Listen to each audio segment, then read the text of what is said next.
Velkommen til Know-How EdTech 2023. Dette har vi gledet oss gysla lenge til, så veldig kjekt å se dere alle sammen.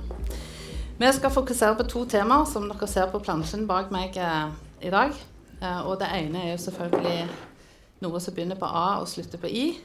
Kunstig intelligens, artificial intelligence. Det er rundt oss, overalt i hele samfunnet, enten vi liker det eller ei, og enten vi vet det eller ikke også, og det er jo ikke alltid like hyggelig. Nå skal EU starte også å regulere dette globalt for å ansvarliggjøre teknologigigantene. Så det er spennende tider og mye å følge med på. Men i løpet av denne kvelden så håper jeg jo selvfølgelig at vi kan bli litt klokere og bli litt mer positivt inspirert til hva vi faktisk kan bruke AI til i undervisning og utdanning. Så nettopp derfor så er den delen av programmet, da med titelen «Legg frykten til side og se AI i øynene». Men først så skal vi ta opp et tema som vi har hatt oppe, tror jeg, hvert år siden vi startet denne konferansen i 2016.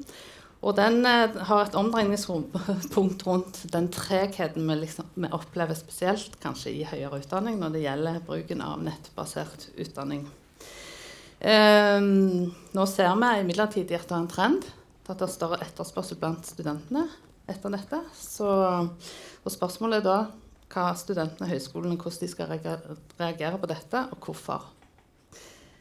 Vi skal få innsikt i dette av de beste, og har fått besøk fra både University of Edinburgh, som er verdensledende på nettbasert utdanningstilbud. Vi skal også få høre fra Ukraina, om hvordan digitalisering og nettbasert undervisning er tatt i bruk der, for å opprettholde utdanningssystemet i en veldig krevende tid. Som har kalt den delen, nettbasert utdanning, seriøst. Jeg heter Helene Gram. Jeg jobber til vanlig ikke i konferansebransjen, kanskje en litt mer konferanseutsatt bransje, jeg vet ikke jeg, men jeg jobber i Kunnskapsbyen i Stavanger kommune. Og det er et initiativ som er tatt av kommunen for å bidra til å styrke kunnskapsutvikling og økt verdiskaping. Intet mer, intet mindre. Stavanger kommune er også en av sponsorene av dette eventet, sammen med Rogaland fylkeskommune og Universitetet i Stavanger. Med Time kommune og Nordic Edge som gode samarbeidspartnere. Så tusen takk for all støtte. Litt klakk.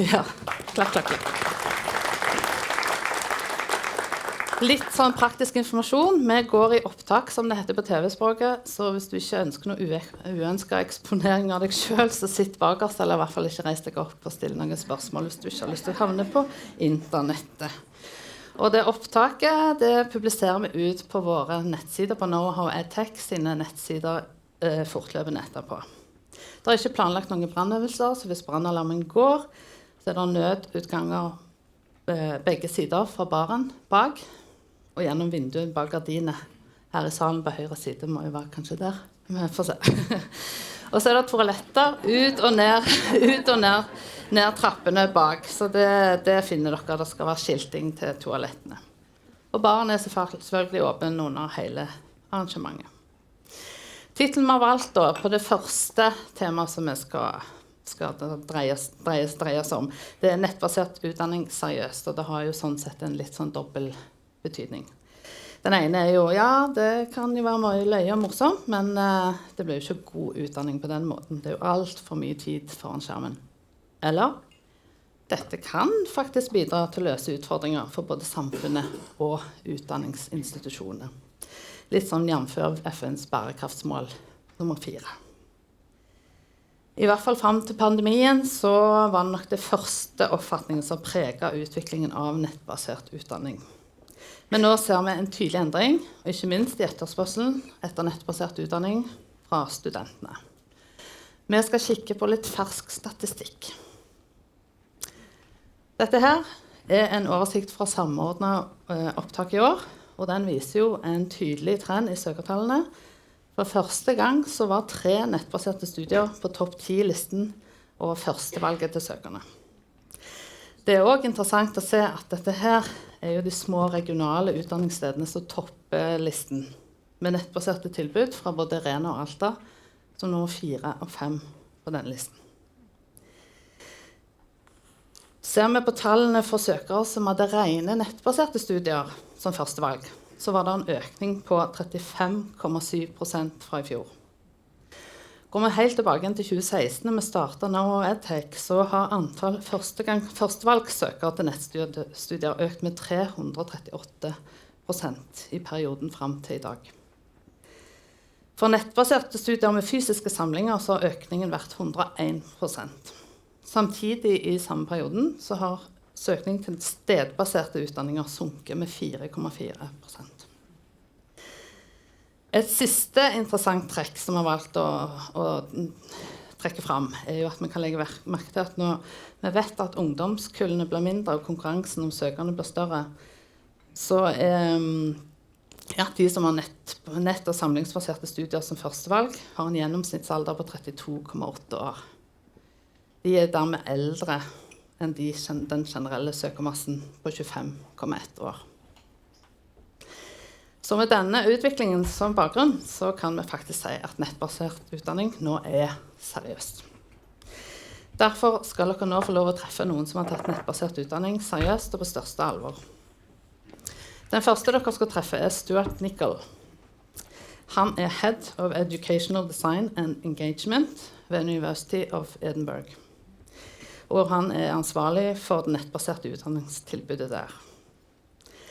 Vi har fulgt med på utviklingen av nettbaserte utdanningstilbud på University of Edinburgh over en lang tid, og har hatt besøk derfor før på denne konferansen. Bare for å nevne det, Universitetet i Edinburgh ble grunnlagt i 1583 og er blant topp 100 universitetene på internasjonale rankinger. I dag så tilbyr Universitetet i Edinburgh mer enn 70 masterprogram på nett, og har hatt over 4 millioner brukere på sitt tilbud av 80 korte gratis nettkurs. Og vi lurer da på hvorfor dette ærverdige universitetet satser så offensivt på nettbaserte utdanninger, og hva de gjør for å få det til. Stuart, we're eager to learn about the strategies and experiences behind the success of online courses at the University of Edinburgh. Thank you for coming. No problem. Thank you.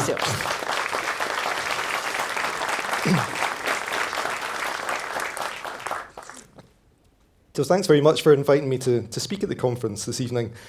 And a big thanks to Atla and the team for inviting me over to Stavanger. It's a real privilege to come here and to meet lots of like-minded EdTech colleagues.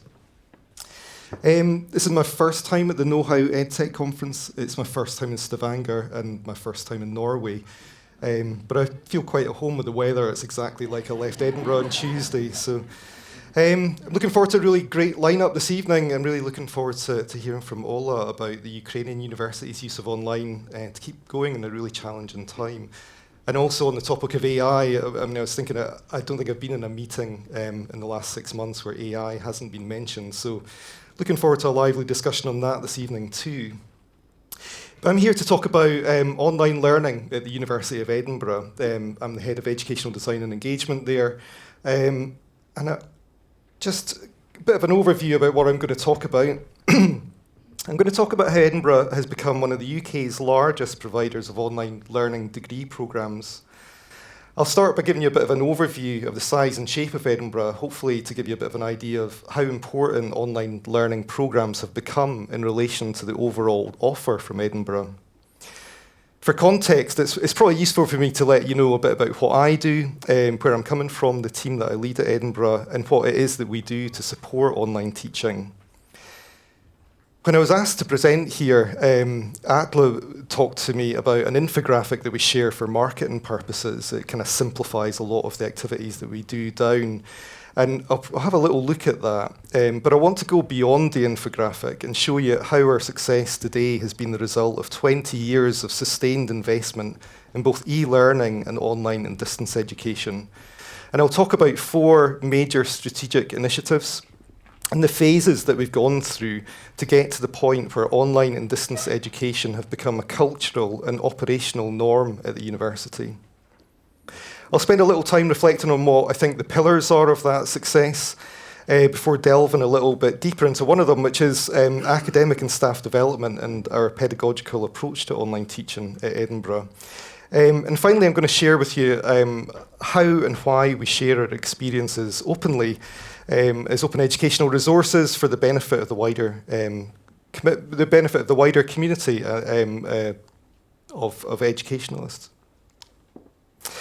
So to start with, I thought I'd give you a bit of an idea about where Edinburgh's at the moment. I don't know if many people here been to Edinburgh before, and many people been to Edinburgh University's campuses, or a few.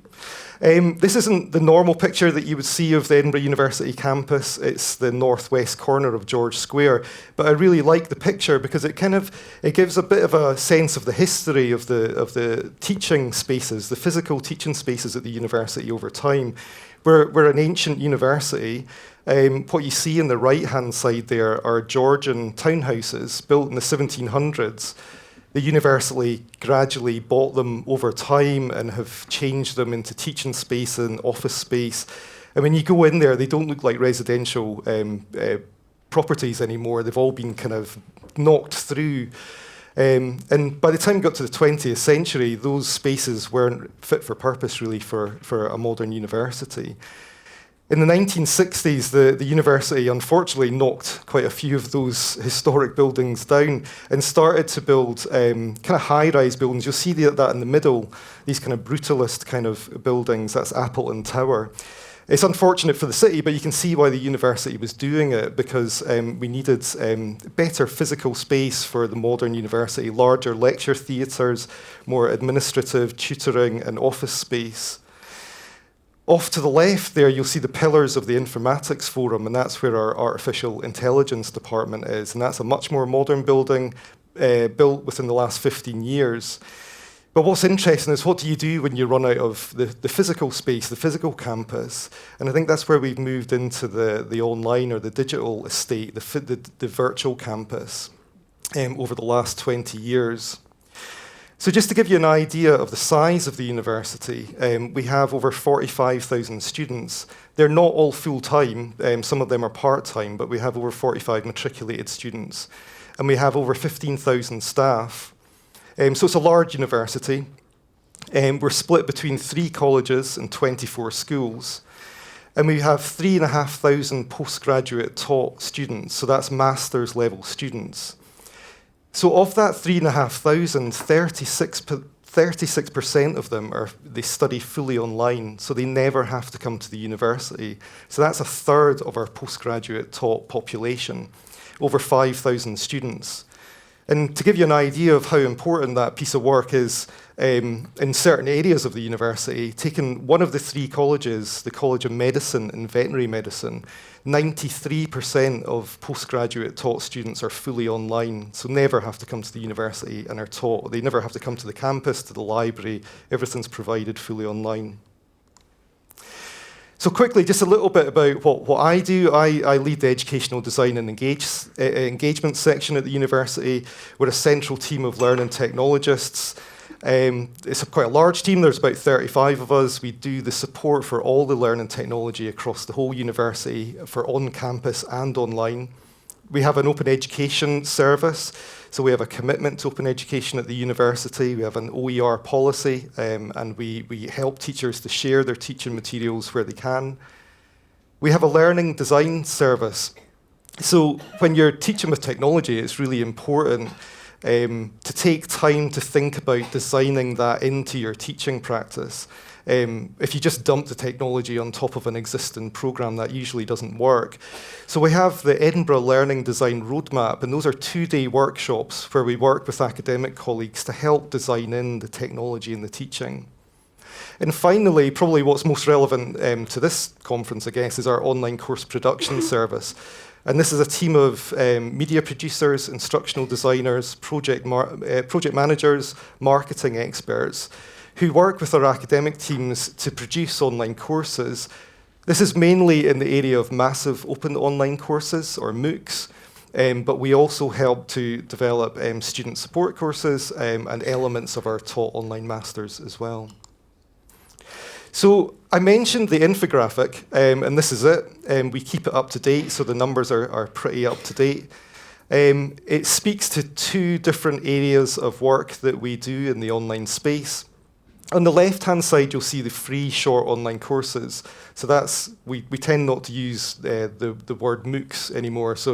But those are the massive open online courses. We've been doing those for 10 years. We've got over 100 free short online courses. Over that time, we've had over 4.5 million learners globally who've signed up to those courses. That doesn't mean to say they've completed them. Like, we all know that the drop-off rate for MOOCs is pretty high, but at least they've taken the time and the action to sign up to those courses. So they've seen the offer from Edinburgh.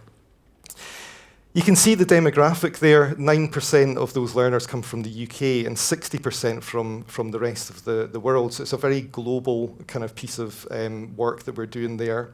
19% from the USA, and that's probably because our two main partners, edX and Coursera, are US-based.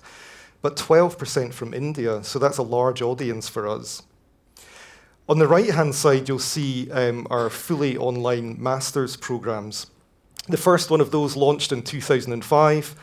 We've got over 80 of them. We have over 5,000 students at the moment. They're all part-time programs. And in the time that we've been doing them, we've had over 6,000 students have graduated from those fully online programs. It's maybe a little bit hard to see, but down here, you'll see that the demographic is quite different for those programs. So 41% of those students are from the UK. And that's because those master's programs are about flexibility. A lot of our students are in the UK, they're in Scotland, they're in Edinburgh. The demographic there is mainly kind of mid-career professionals. They're people that wouldn't normally have access to higher education due to full-time work commitments or busy family commitments. And these part-time online programs allow them access to those courses. So I want to delve back beyond the infographic, 20 years. So the first investment that led to the success that we have now was the Principal's e-learning fund. So this came from our previous principal, Sir Tim O'Shea. He joined the university in 2002, and one of the first things that he did was to make £3.5 million available for wide-ranging e-learning projects. So it was a bit of a let 1,000 flowers bloom approach. People could bid in for any kind of e-learning project that they could justify for. This was mainly on-campus work at the time, but people were encouraged to think about online distance programs as well. A final report was written up in 2009, and there's a quote from that report, and it said that distance education had traditionally not been seen as an area of activity for the University of Edinburgh, and consequently the 9 Principal's e-learning fund projects directed towards the development of courses and programs offered at a distance can be seen as marking a watershed.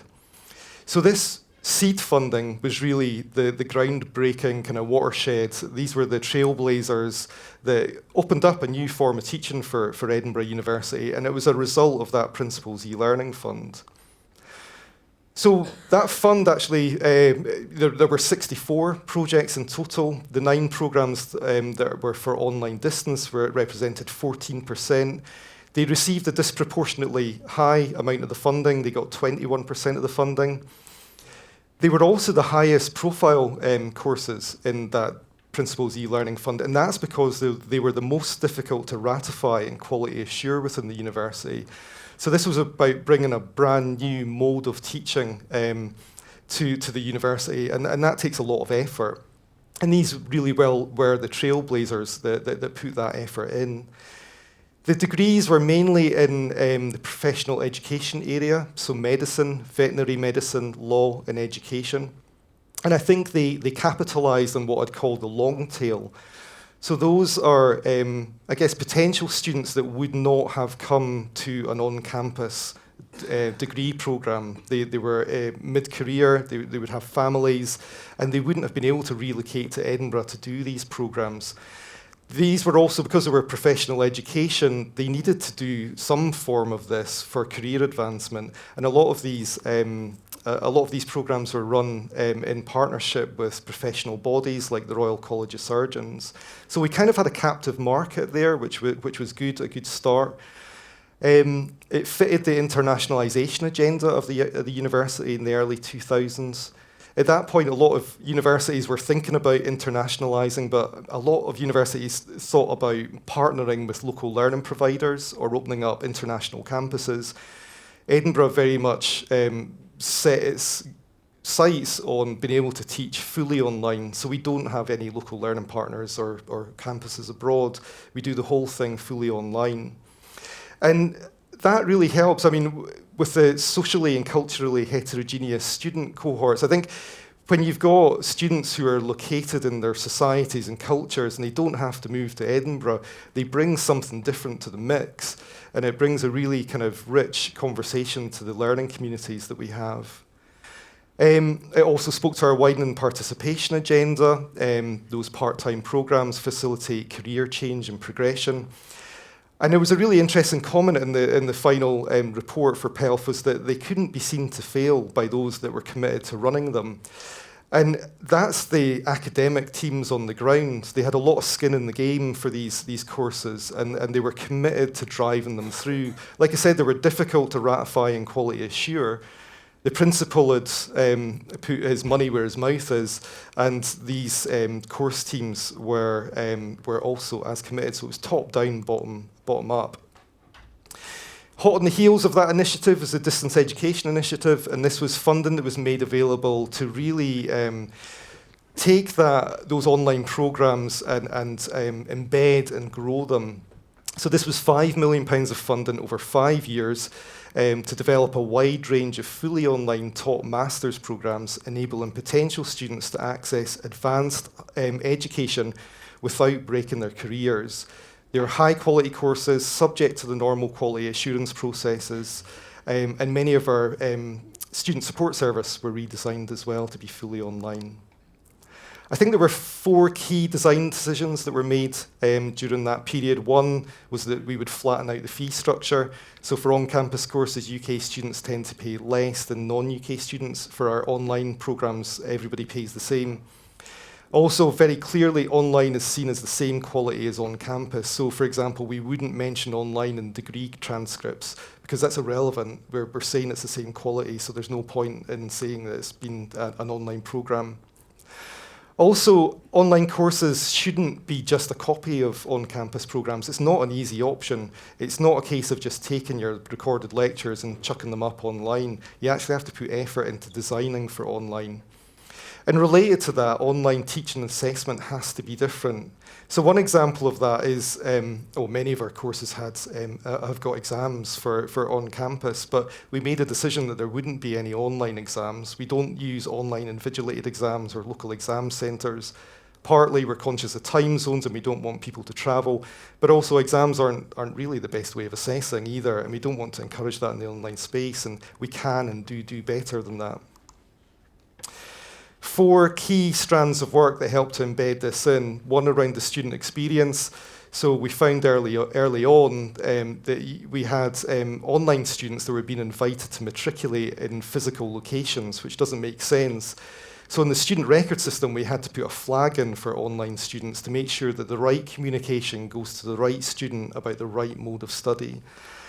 So that was a structural change. Also the online student support. If you're going to put courses online, you need to put support online, like pastoral care, library skills, study skills. All of that has to go online as well. Also, we had a 24-hour out-of-hours helpline that was put in place. In terms of staff development, we had a dedicated staff development program because on-campus teachers aren't naturally just going to know how to teach online. It's a specific skill. That took the form of a module from our MSc in e-learning and a 6-week online tutoring course, both of which were delivered online. And that gave our potential online teachers the experience of being an online student. And I think that's a really important thing that online teachers should do as well, experience being an online student. We brought learning technologies in to help with this, so a virtual classroom, and also looked at marketing and market intelligence, because marketing online programs is quite different from marketing on campus as well. So if we had 9 programs in 2009, by the end of Distance Education Initiative, we had 52. So by 2014, we'd grown more than 5 times. So that's the biggest growth that we've had. So it's a very successful bit of seed funding, it also moved the subject areas beyond just professional development towards a wider disciplines within the university. Around about the same time, we had an initial investment in MOOCs. This is our then principal, Sir Tim O'Shea, signing the contract with Daphne Koller from Coursera in 2012. This was really about research and innovation for us. I think the principal was interested to try and find out what MOOCs were all about, so he wanted to be in there early. And that kind of innovation, you can see that in 2013 we signed up with FutureLearn, in 2015 we signed up with edX, and I think we ended up being the only UK university to have 3 MOOC providers, which has its pros and it has its cons as well.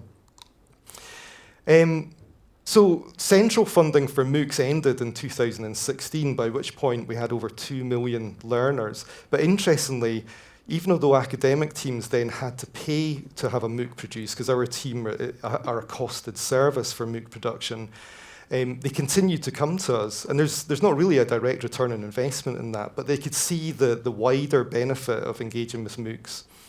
And we've continued to make MOOCs, and we continue to make MOOCs. It's been very successful. We're well over 4.5 million learners that have signed up as of this year. So this wasn't specifically an investment, but just to say that we mainstreamed support services for online learning in 2014. So a new directorate, central directorate, was set up at the university, Learning, Teaching and Web Services. That's where I work. The directorate brought support for everything to do with learning technology and web technology into one place.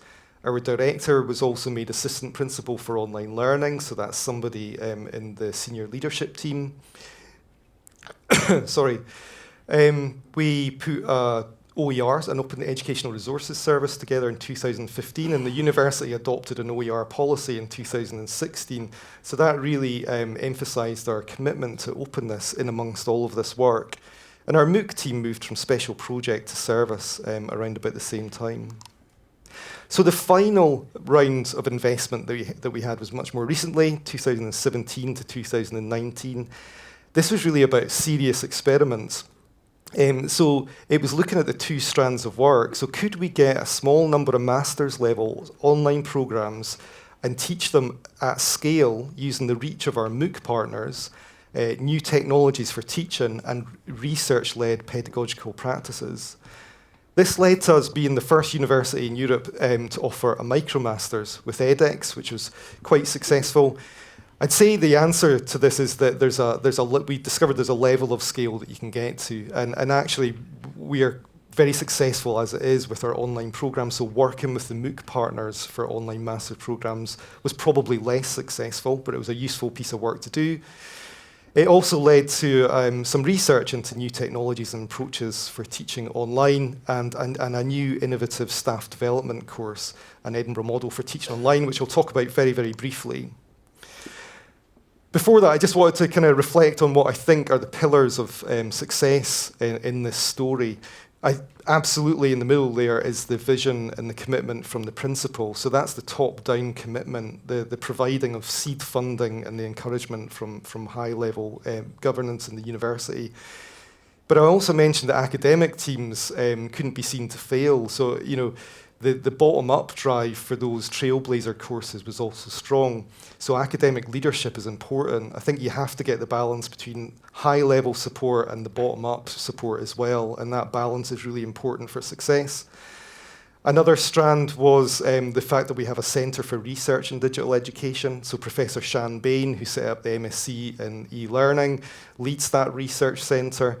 And that really gave a research base to say that online teaching is possible. We're doing research into it. It's a serious piece of work, and that really helps convince academic colleagues that this is actually going to work and we can do it. There's the support for digital innovation. So I talked about how we set up learning, teaching and web services. And then there's the digital academic development. So what we've done recently is put together a short course that distills a lot of what we know about online teaching into an Edinburgh model for teaching online. It's really it's a short course that we're developing. It's about 4 weeks long. It's really about engaged teaching online, and it's about creating engaging learning communities. And also about thinking about feedback and assessment differently as well, because that is very different in the online space. This has a theoretical underpinning. We're very much based this on the notion of transactional distance, which is not a new theory. Michael Moore came up with it in the 70s and 80s. And really, this is to say that distance isn't just geographic. It's also temporal, affective, and political. It's not just spatial. So transactional distance is actually a psychological distance, and it's the communicational distance that arises in an instructional context. So you might live right round the corner from the university campus, but you can still feel a huge amount of distance. So in all of our staff development for online teaching, it's really about mitigating against transactional distance. It's about reducing that distance, making sure that a dialogue develops between the teacher and the student. That's the very present online teacher, the engaged online teacher. The educational program is designed to provide scaffolding for that. And also, it's about building the autonomy of the student as well. So engaged learning communities. So I've talked a bit about the strategy, very, very briefly about our pedagogical approach.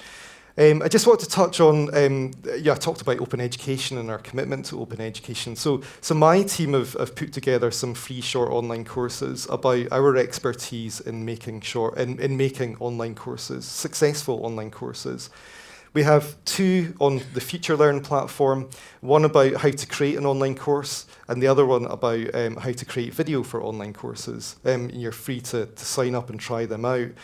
They're very short, they're 2 weeks long. The video one is really interesting in that we're not talking about building really expensive studios. We're talking about how you can use your mobile phone to create good quality instructional videos. I also mentioned that our MOOCs are quite an investment. And we're very keen that that investment is shared with the wider community as well. So we make sure that all of our MOOC videos are made available openly and freely online under a Creative Commons license. We have a channel on our own Kaltura platform, Open Media Bank, where we have over 1,000 of our MOOC videos are available. You can download them, edit them, repurpose them, reuse them. We also take some of our stock footage, so the rushes from our filming, and make that available as well. And we've made it available on Pexels because probably easier to find if you Google it. But again, you're welcome to make use of those. So I think I'm just about perfectly on time.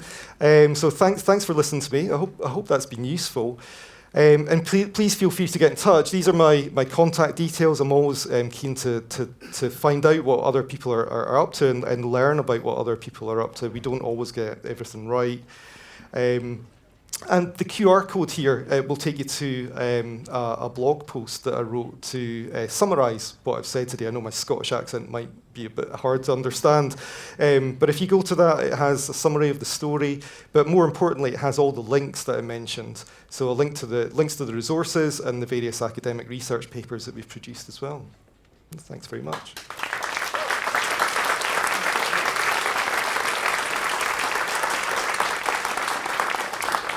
Thank you, Stuart. Very impressive, I have to say. Thanks. Yeah. Quick question before you can Sure. leave the stage about resources and investments in this. When it comes to the production of the actual content, what kind of tools do you use? I know there is a lot of teachers and other decision makers in the audience. Are there common tools that we can use as well, or?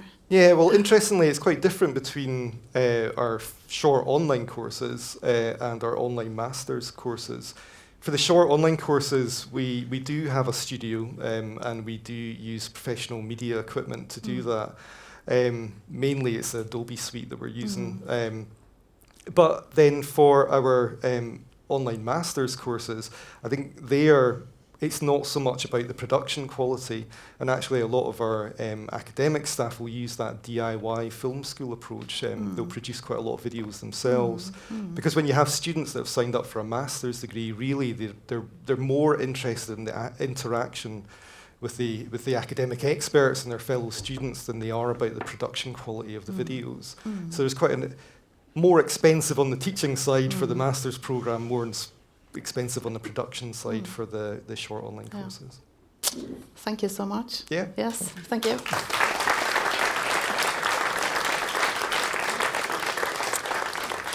Nå skal vi til Ukraina. Tidlig om morgenen 24. februar i fjor så gikk Russland til fullskala krig mot Ukraina.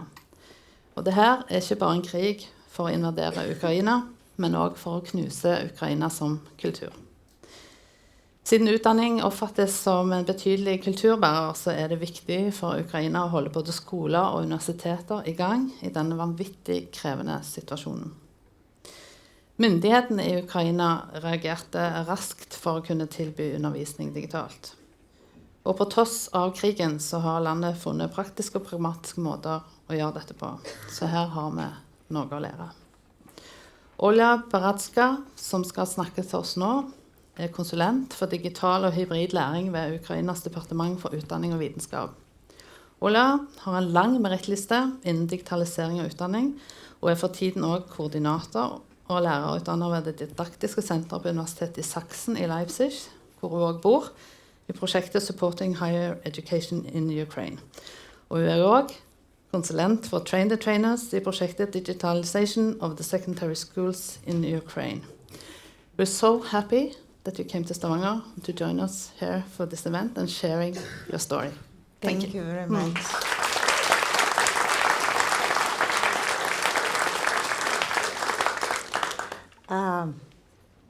Yeah, I've heard so. I'm not sure I understood everything just said. Just heard many times repeated Ukraine, Ukraine, Ukraine, and got how to say moved.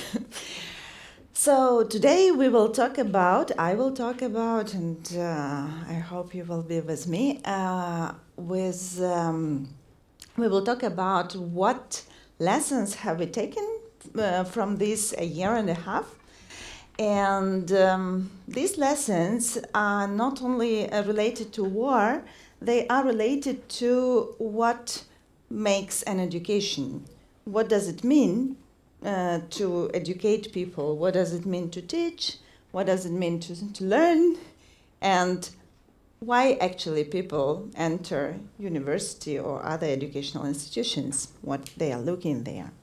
So, a little bit context of my country. Don't worry, I will not go deep. I will not show crazy pictures, just to give you some context. So, population is more than 40 million.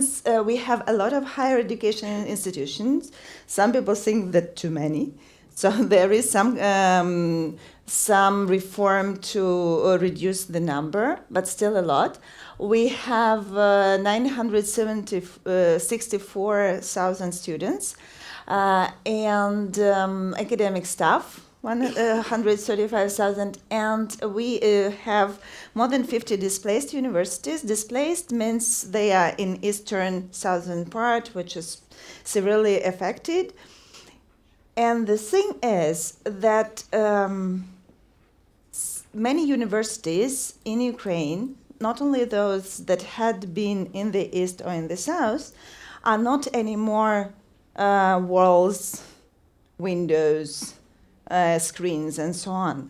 Just as Stuart just said, university is much, much more, because Ukrainian university now, it's a lot of teachers around the world, including Ukraine, a lot of students around the world, including Ukraine, but it's still this university. So what makes the university? Let's see. Some more things also for some context. So this is how many people left Ukraine, so that you could imagine how many people are not there, but are connected due to online. And I just want to draw your attention to some interesting things. So first, in the middle, you can see the age, like from 0 to 9, 10 to 19, and so on. So you can see that almost half of kids before 9 are abroad, and understandable reasons. So there are boys, and here are girls. Also 10 to 19, you can see 2/5 are abroad. So which means for schools, for universities, for colleges, students, half of the students are not in Ukraine. But many are still studying in Ukraine. First, because they started it. Second, because that is a part of their identity.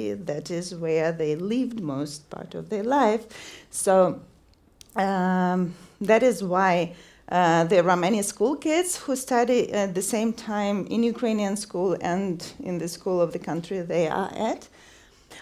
But also, I'm not sure about demographic situation in Norway, but in Ukraine you can see that we have pretty a lot of people of age 30, 39, 40, 42, and that those are also people who will have to get new professions and new qualifications because of economic situation and because of new situations that appear in our country, so new skills necessary. Speaking about the buildings, this is the statistics. It's in Ukrainian, but just to give the general idea. In light blue, that is damaged buildings. In dark blue, that is ruined buildings, and that is only for the first 300 days. So that is how many institutions have been just ruined. So in Ukraine, it's pretty difficult to get back to normal education. But for Ukraine, it was really important to get education existing, to keep it existing, because it's the part of identity, it's a part of nation. Without education system, no country is there. And maybe that is why bombs, there are so many bombs for schools, for museums, for libraries, and so on. And that is why it was really important to keep the system going when the war started. And we got quite a lot of support from different companies, like Stuart already mentioned Coursera and edX. They generously opened a lot of licenses for Ukrainian teachers and Ukrainian students, so to support them. And that is interesting that we've just discussed this question, what you do to create the content, how you create the content, but we got into a situation when we got access to the content, but after a couple of months, when they look at the analytics, that was not widely used. And the question was, why? Yeah, so a lot of research is there and people do not use it. I was a part of the team whose task was to make it work. To make it work for university teachers, and later it engaged school teachers as well. So my job, I am educational consultant on online education, and I am teacher trainer. So, and that was the task that I was engaged in. The challenge was that it was really difficult to predict what we are going to work with. Have you heard this abbreviation before? I'm sure you have. No? No? Okay. So some people say that we are looking in the bunny world now, which has 4 characteristics. So brittle, which means really fragile, something you get used to today might change tomorrow. We in Ukraine know that. Anxious, that because you cannot predict, because you cannot plan much, people get anxious. Non-linear. There is a way of thinking when we think when we do this thing, it will lead to this thing, and that it will lead to this thing. But in modern world, we can see that one event can have unpredictable, unlinear consequences, like that bet that beat someone, yeah, and end up in this house in the world. And incomprehensive. There is so much going on at the same time, and we have access to all this information that it's impossible to understand understand everything, to remember everything, to know everything. And that brings to anxiety a lot. So when we saw these databases of courses, can you imagine yourself or a student opening this database? Oh my God, which course to take, what to teach, how to teach, I like this, but I don't know half of that myself, so what do I do? Yeah, and we bring in people into that. Moreover, we had more challenges. So where were our students and academics? Do you remember I told you about spread, but inside Ukraine, there were different contexts. Like there were people who stayed at home, or there were people who had to move, living in a new city, even in Ukraine maybe, but still. And Ukraine is a big country and the situation is different. Someone is under shelling, something is more or less calm territory, some in more or less calm territories. There were people, students and staff, who joined the army. But this is the famous picture of one of the teachers who was conducting lectures from being in the army. There are people volunteering, teachers volunteering, students volunteering. A lot of Ukrainians are doing a lot of work besides this studying, and internally displaced and externally displaced people, like not at home. If you think that's all, that's not it. I have one more slide of challenges, and then we move on. So just to paint the picture. So first what we saw, and maybe you could have observed that during COVID, the priorities have changed. So at some point, people have chosen to enter the university. They wanted this degree, and suddenly something like that happens. And that degree is not something that they want anymore. Or studying at the university is not something what they want to do at the moment.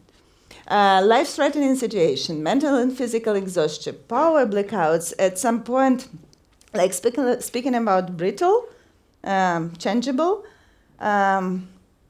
they were started in February. In April, almost all institutions get back to online teaching. So people, thanks to COVID, had environment, had tools, had knowledge, had materials, and kind of get stable. But in fall, Russia started bombing energetic objects. So there were blackout and no electricity, which means no electricity, no connection. So what to do? Poor internet connection, not quiet place to work. I don't know what is the situation with students in Norway, but in Ukraine, quite often students live with roommates. So to study at the same time is quite stressful. When you live with your family, not in your own city, not in your own country, it's even more stressful. No access to facilities of labs. As I showed you, many buildings were destroyed. A lot of stress of having to integrate a new culture and different time zones. Because I, for example, had students from US and who stayed in US and Canada and had to switch on when they had really, really early morning. So before bringing all this content to the teachers, we had to figure out what kind of education we needed. And we come up with these 5 things. So the first, socio-emotional support. Do we like it or not? There are situations when teacher is actually the only person, one of the few, with whom students have regular meetings. Something which stable. You know that on Tuesday you have these meetings, on Wednesdays you have those meetings. And many teachers gave us feedback that just coming to Zoom and seeing them was already good. So one of the things we had in our training programs, we had to teach teachers how to give support to students. Next, flexible schedule. And it means that these regular Zoom meetings can be there, but for some students, they are not an option. So it is important to develop asynchronous tasks something that every student can do in some particular time when they can do that. Easy access. Yeah, Zoom is good. It's awful when there is low internet or no electricity. So that was one of the recommendations when you have video and you have transcript. For Coursera, it's good. In Coursera, they have it. But the problem is there is not so many materials in Ukrainian, if any. So English teachers were happy, but not most of the others. High quality, we needed some standards, and also inclusivity, which meant those who have better connection, those who have not so good connection, those who have to take care of their kids, those who suddenly have to take care of the younger brothers, sisters. So the inclusivity in Ukraine now has totally different context, because even the person who would consider to be, without special needs, now there are many contexts. So, these are the resources that we got. We had access to high-quality courses. I will not stop there, you've just listened to. So, virtual labs like Labster and communication platforms and tools like Zoom and Google. So what did we do to make it work? And what are the lessons I want to share? So lesson number 1. Whatever you want people to do, to teach online, to be more interactive online, make sure that people have everything necessary. And that is not only laptop, that is not only internet connection, but also a working place. Is there a working place where I can teach so that there were not my kids running around or another colleague having the same class at the same time? One more important thing is their time and energy. I'm sure during COVID you had that feeling that preparing online class takes a little bit more time and energy than a normal class. So that is one more thing which is really important. And what also is really important, that teachers should not take care of that themselves. It's really important to create this feeling of belonging and feeling of support. Like, for example, today, many of you came here after work. Yeah, we wanted you to listen, so you got some food. Yeah, before that. The same is here. If you want people to work online, make sure that they do not worry how to make those learning materials. Do not worry where will I get consultation. They need support. We need support. The next lesson, make sure people know what to do. How many of you, could you please raise a hand, have an experience of learning at the online course? Oh, good. How many of you have experience of finishing online course? That's a tricky question. Okay. So, quite often our attitude to online teaching depends on our own experience. If we do not have that experience, we think it's something not necessary. If we have bad experience, we think it's something which doesn't work. So it is important to create a good learning experience for teacher where he or she is a student and sees that it works. That is why all the webinars, all the trainings, how to teach online were conducted online. Yeah. Another thing, recommended online courses is about this ocean of different courses, different resources, open educational resources that can be used, should be structured. It's frightening. You get into this anxiety when you see all these vast opportunities. There are research that show that the bigger choice range we have, the more difficult it is to choose. So one of the way is to structure that and to, with the recommendations of teachers, to collect the lists of recommended courses. Do not give too much choice. Another thing, we suggested the model of facilitated cooperative learning model. So there is online course. And there is such a temptation to give the link to students, to tell them, learn, bring me a certificate, and that's it. It doesn't work like that. The dropout rate is so low on reason. So what was the model? There are students, there is teacher, and there is admin at the institution that has access to the analytics from the platform. And the online course that the teacher develops doesn't have to be one-to-one the course from Coursera.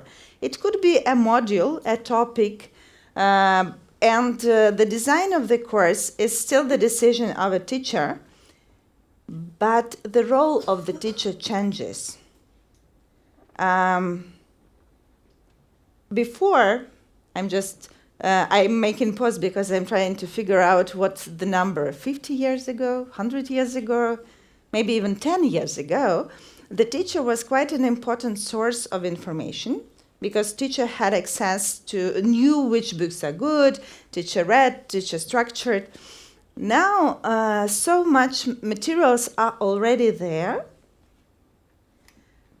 but if that worked like that, there would be so many self-educated people. Yeah, somehow. I have a feeling it's not like that. So that is why human factor is important. There must be human who cares about your learning. I had my personal professional crisis at some point when I understood that I don't know everything. And, and that while I'm telling students something, they are Googling and fact-checking me, and sometimes they corrected me, actually. And that is why I had to review my own teaching concept. Like, who am I as a teacher? Yeah, what is my value here? Like, it's impossible to know everything. What am I doing here? It was quite a tough time, but I figured out one important thing. Among the others, like, yes, I have some experience, I have some expertise, I know where to direct them, but there is one more really, really important thing that only teacher can give, and that is attention. I am listening to what you are saying. I am reading what you are writing. I am following your learning. I am noticing what you have learned. I am showing you your progress. In modern world, there are not so many situations when we have this privilege, someone's attention. And in the world, there are so many people who are actually paid for that. Yeah, those are we, teachers, and to be together with the people while they're studying. And that is the role of the teacher. Yeah. And even if I do not know all these scores, if it's only my curiosity about, oh, there is a new course at the Coursera on my specialty, let's try and see what's there. And we can talk with the students, we can disagree with the authors of the course, sorry, Stuart, yeah. Or we can discuss or invent something new. Yeah, but in this way, we share responsibility for the result with the student. Yeah. Yeah. And that's where assessment comes. Assessment is not only the certificate for the course, but actually for the work, for the participation, for the engagement, for the argumentation, or whatever you are teaching your students. So, whatever great thing you have come up with, there is one more important thing to do. I will skip a slide, sorry, because of the time, but yeah. one more important thing, whatever you come up with to do with your teachers, it's important to communicate. I don't know how it happens in Norway. In Ukraine, quite often, it's just like announcement or recommendation or strong recommendation to do something, and not showing much about what to do, about how to do. And communication should be made in a way that people would hear. It's not enough only to say, it's also important that people hear and understand you. So the first recommendation is use both top-down and bottom-up approach. Top-down, yes, ministry, institutions, administration of the institutions. Of course, there must be support. Of course, there must be recommendation. Of course, there must be webinars and stuff. But our experience shows that bottom-up approach works not at least equally strongly. So if there is materials that teachers have direct access to, if there are platforms where teachers can meet and communicate and exchange experience, it works really well. Next, pick the communication channel. So where are your teachers? What they are reading, what they are listening? Because what we noticed in Ukraine, that channels traditionally used by ministry are not, surprisingly, the channels that teachers go to every day. Answer all 5 questions. There are no stupid questions. There will be a lot of questions when you implement something new, from students, from teachers, from parents. And I will stop probably at the next one. Remember that any process needs time, space, and energy. It's impossible to become perfect immediately. Like, it doesn't happen like that. It's also impossible to become perfect forever. So even if at some point you think, okay, we are good, I'm sorry, that will not last long. Usually it doesn't work like that. So, do you remember I at some slide I told what our education should be, and the first was social-emotional support? Yeah, it's to understand that, yes, world is changing, we probably should be changing. Change will not be quick, but it's probably inevitable. So thank you very much. Thank you for your attention.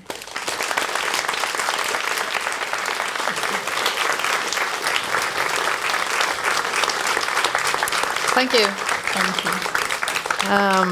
I have loads of questions for you. Of course. So Stuart and Olia will be here in the break as well, so you can just grab hold of them and ask all your questions. But I have one question for you. Yeah. Where do you get all the teachers from? I mean, all the content, most of the content is in English, not Ukrainian. Have you recruited a lot of teachers worldwide to support your system, or? Very good question. Actually, I have participated in several projects supported by different countries, and we try to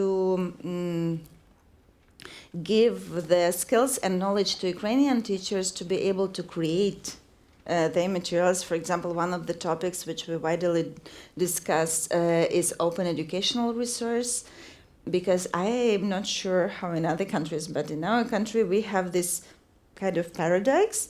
People want to have access to the materials, people on one hand, but on the other are not so ready to share. Yeah. So, but we do believe in partnership. I personally do believe that sharing will help us to be stronger. That is why we are trying to unite teachers to help them to create materials so that each other could use. And one of the recommendations we were given is that translating or transcribing in Ukrainian, for example, in Coursera, there is this function when someone can add subtitles in other language, can be a task for students. So I hope that worked. Need to Yeah. look up. Thank you so much. And we Thank wish you the best of luck. Thank you. Yeah, thank you. Yeah.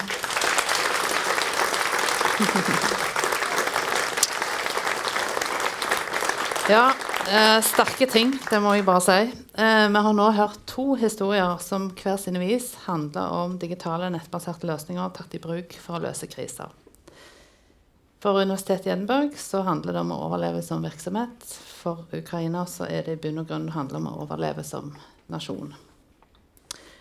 Åpenbart helt uten sammenligning, men nå skal vi litt sånn til hjemtraktene. Så har vi likevel her en gryende krise for våre institusjoner for høyere utdanning. Søkertallene går ned, ungdomskullene blir mindre, og konkurransen blir høyere. Og finansieringen til universitets- og høyskolesektoren den reduseres, og finansieringen til utenlandsstudentene. Så nå har vi hørt litt om hva som er mulig å få til med nettbaserte løsninger. Og spørsmålet er jo, hva har vi å lære av dette? Og det gjelder jo også ikke minst i Norge og vår egen region, Rogaland. Nå skal dere få treffe 2 representanter fra noen av de største regionale aktørene innenfor utdanning og arbeidslivet, nemlig NHO og Universitetet i Stavanger, for å reflektere litt rundt det vi nettopp har blitt presentert. Så Bjørg Frøystein Oftedal, prorektor for utdanning på Universitetet i Stavanger, og Tone Grindland, som er regiondirektør for NHO Rogaland. Vær så god.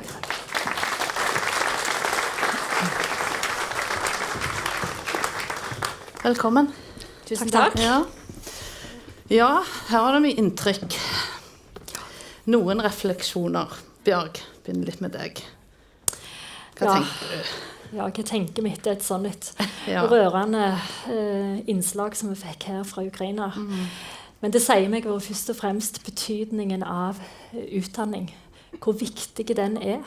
Og i et samfunn, og at alle får ta utdanningen, og hvordan den bidrar til å opprettholde et samfunn. Så utdanning til alle, ja. Tone?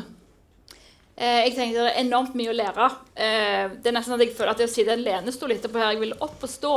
Ja, fordi at du kan vel opp og stå. Jeg skal ikke opp og stå alene i hvert fall.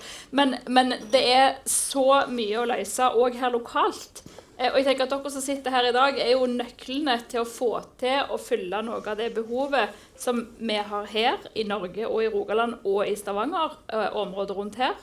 Men det er jo vanvittig mye å lære av disse 2 ulike måtene som en har gått inn i det og se hvordan kan vi få det til på tross av. Hvordan kan vi finne nye måter å gjøre ting på når vi har disse utfordringene. Tenk på det, Tone. Dere, altså NHO, hvert år så kommer dere med et kompetansebarometer, ikke sant? Og du er ute og sier nå at 2 av 3 av NHO sine bedrifter, de har et udekket kompetansebehov. Hva type kompetanse? Altså, ta utdanningsnivå først, og hva er det de ønsker? Hva er det man trenger? Det er helt riktig. Bare sånn 73% i Rogaland jobber i privat sektor. Forutenom Arktis, som er på 54%, så ligger det rundt sånn 63-67% som jobber i privat sektor, bare sånn at avsysselsatt i Norge. Så jeg representerer jo den private sektoren, og har dermed ikke med i disse tallene hele arbeidslivet. Det synes jeg er viktig å klargjøre. Men i dette kompetansebarometeret så ser vi at det er et enormt stort udekket kompetansebehov. Det går på folk. Vi skulle gjerne vært flere folk, men det gjelder jo ikke bare Norge. Det gjelder jo alle land i Europa, at den skulle gjerne hatt flere folk. Vi kommer til å få færre folk som er i arbeidsfør alder, og må løse oppgaver på en annen måte enn før.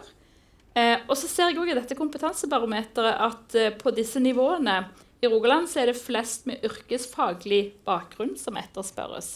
Vi har mye industri, vi har mye grønt skifte som relaterer til industri, og etterspørselen etter yrkesfaglig utdanning og fagskole som påbygg til yrkesfaglig utdanning er enormt etterspurt. Det er også teknisk kompetanse og ingeniørkompetanse.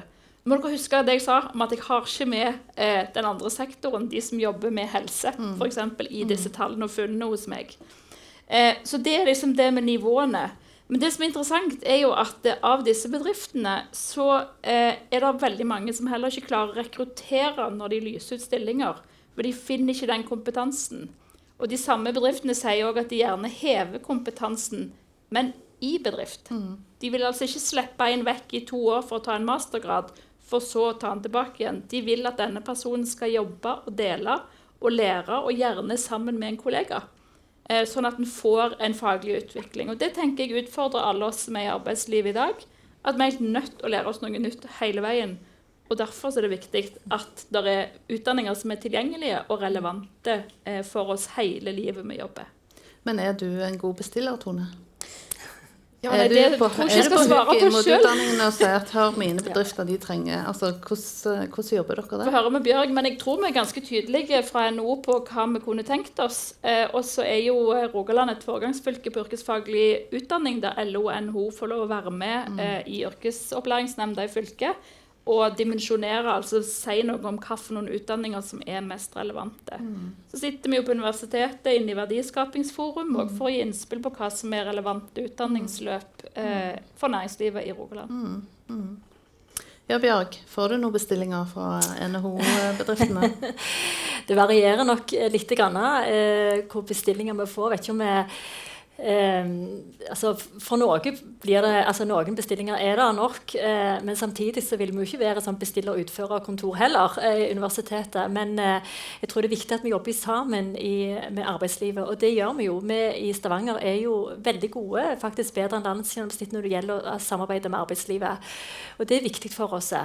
Og så er det jo klart, nå representerer du det private, hvis vi ser på det offentlige, så vet jeg ikke om vi alltid får så mange bestillinger derfra.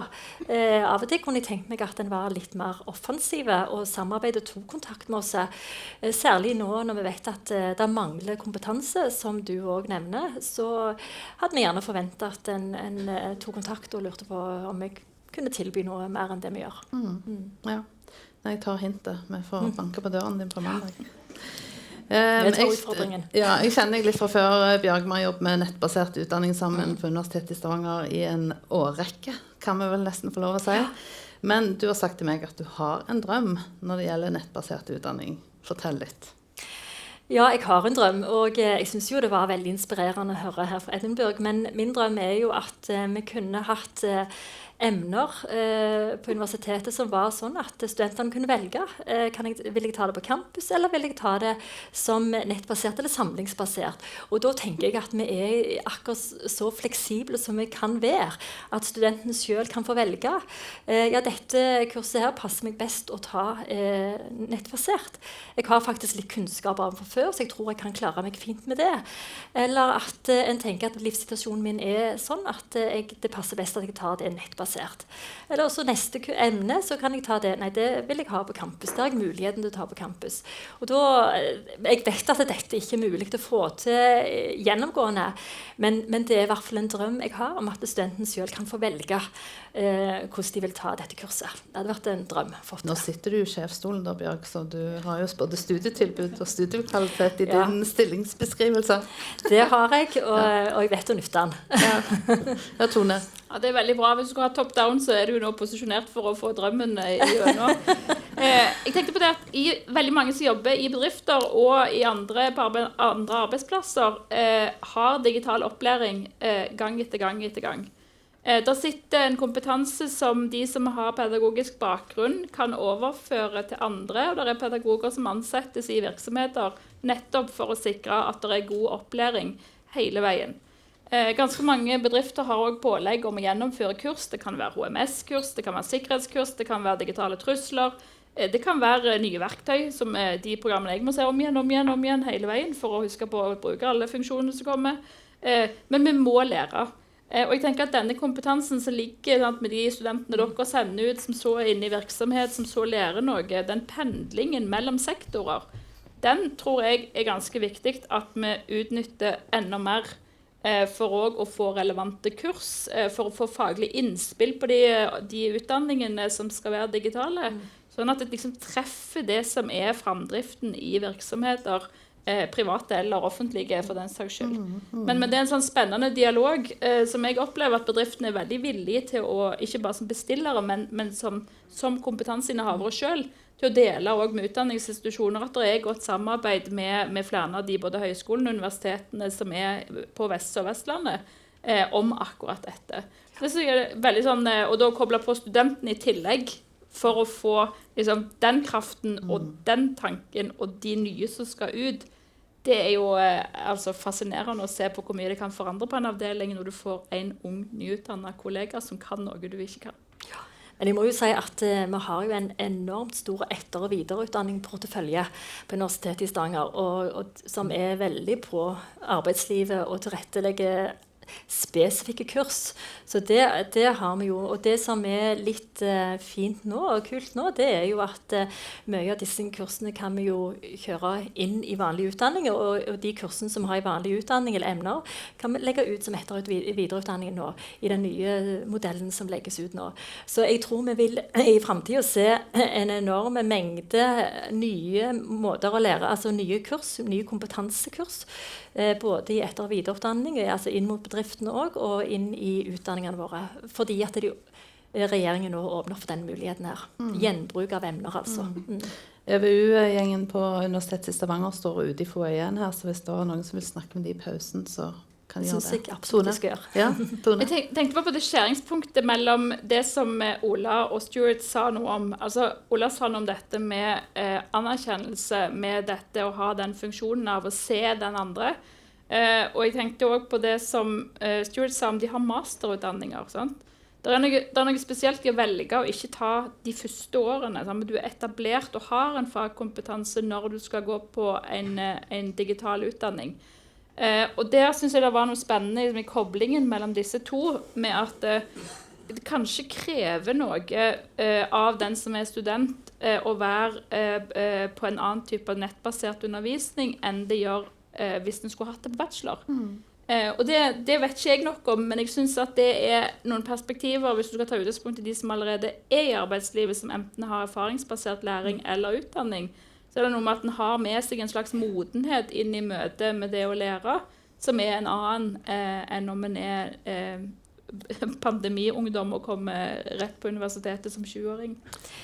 Jeg tenker på litt... Han sa jo ikke noe om gjennomstrømning, så langt jeg kunne se på dette, hvor mange som gjennomførte, men jeg har jo veldig tro på nettbaserte utdanninger, men jeg tror også at med ulike faser av livet. Nå har vi jo vi har jo drevet nettbasert utdanning, og vi har jo en bachelorutdanning i sykepleie som vi kjører ut i Ryfylke. Men det som viktig det jo at en får tett oppfølging.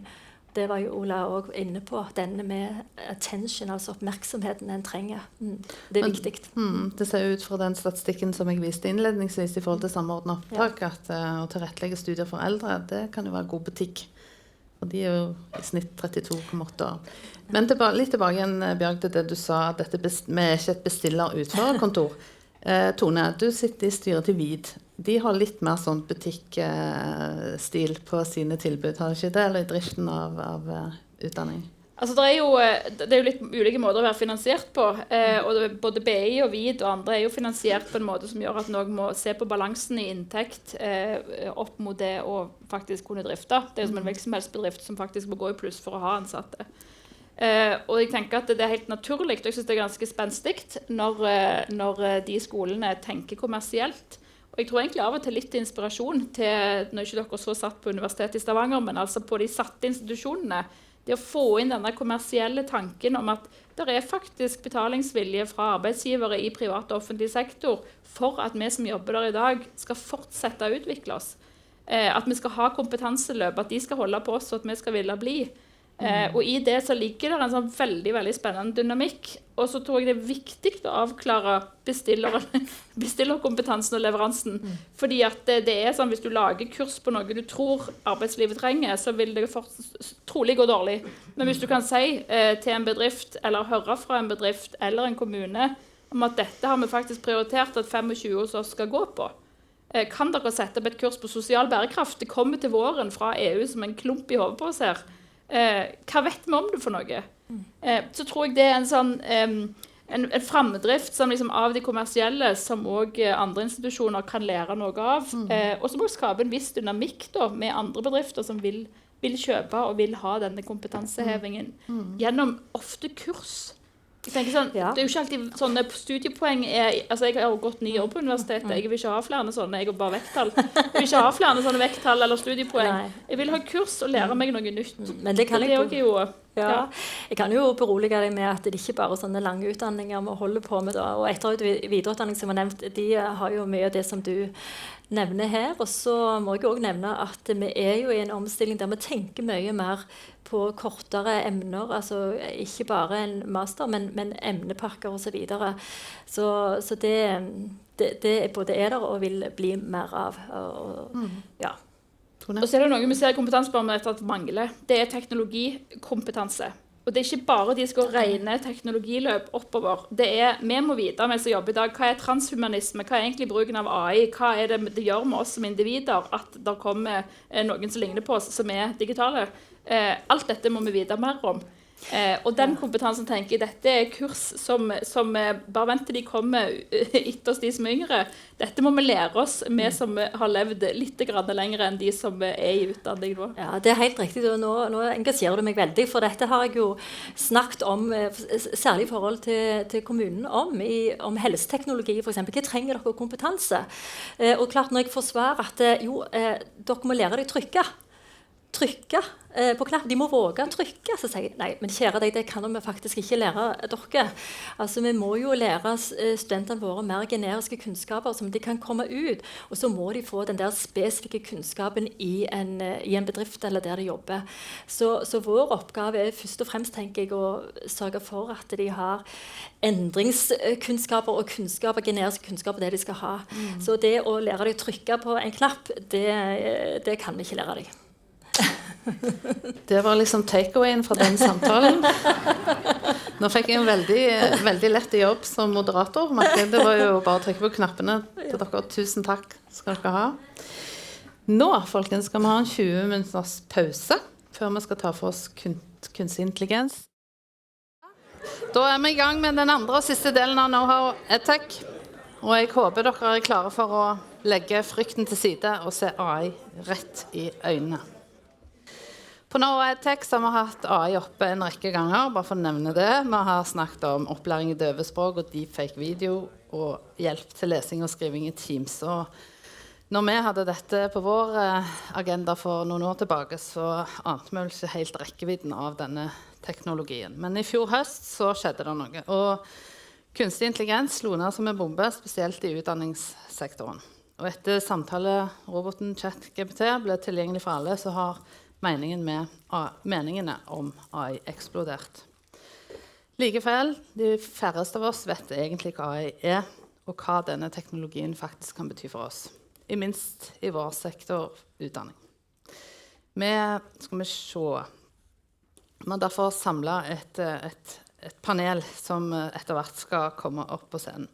Men først så skal vi ha 2 presentasjoner både om og av kunstig intelligens. Og førstemann ut er Andreas Refsgaard. Han beskriver seg selv som en kreativ koder. Han har også vært på Know-how EdTech før og lært oss om både inputs og outputs. Andreas bruker kunstig intelligens og maskinlæring kreativt og kunstnerisk, og ofte med litt humor. Hans verk er publisert flere plasser, blant annet i New Scientist, Vice, Gizmodo, og stilt ut på ulike festivaler, blant annet i Europa og Nord-Amerika. Skapt av en kunstig intelligens, det er det spørsmålet Andreas stiller. Så vær så god, Andreas.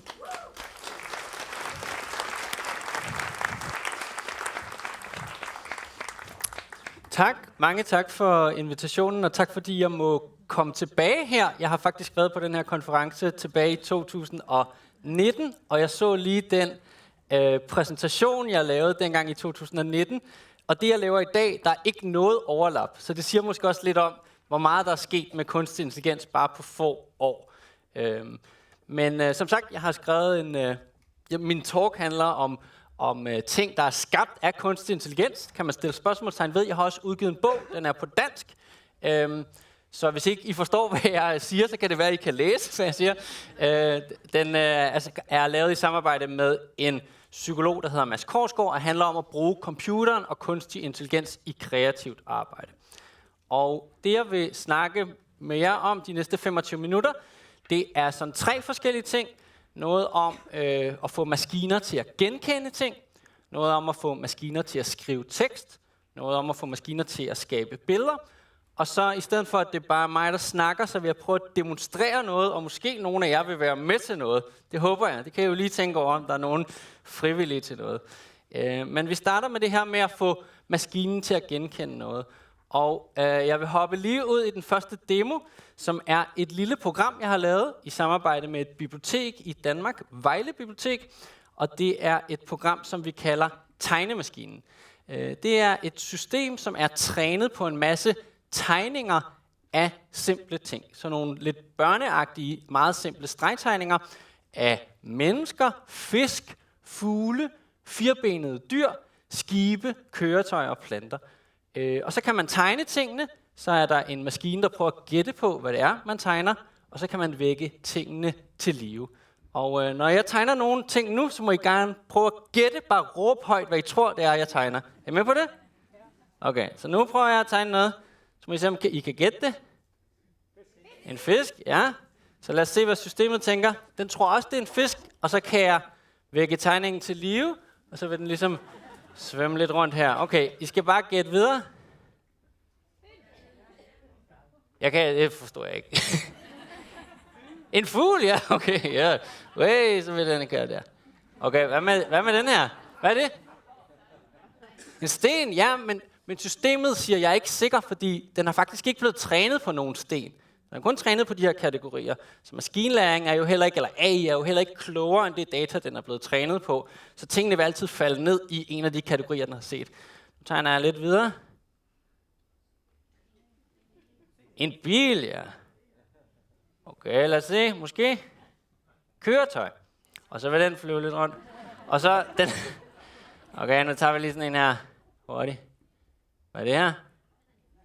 Ja. Flot fyr. Nej, jeg ved ikke. Ja, det kunne den ikke finde ud af. Okay, vi prøver en ting til. Sidste ting. Nu håber jeg virkelig, I kan gætte det.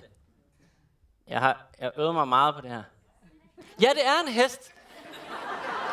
Ej, hvor er I gode. Nej. Jeg har gået på designskole, faktisk. Men den er... Normalt, man kan først gætte, det er en hest, når man ser det lange hår, og de har sådan nogle store tænder. Så. Okay, så det er et firbenet dyr. Okay, og så vil den ligesom... Jeha, okay. Det er klart. Så man kan sige, hvorfor... Ja, hvis man vil prøve det, så kan man prøve det selv på den her URL. Jeg tager lige lidt vand. Der kan man sige, det er jo lidt fjollet, hvad skal vi med sådan noget her? Jamen, jeg bruger det faktisk i undervisning. Det er ikke, fordi jeg er skolelærer, men jeg er tit ude på skoler, eller jeg underviser lærere i at anvende kunstig intelligens i undervisning. Og en gang imellem, hvis jeg er ude på skoler, så er det her faktisk til næsten alle klassetrin, at det er et meget sjovt værktøj at prøve af. Folk synes umiddelbart, det er sjovt, men hurtigt kommer der nogle ret gode spørgsmål.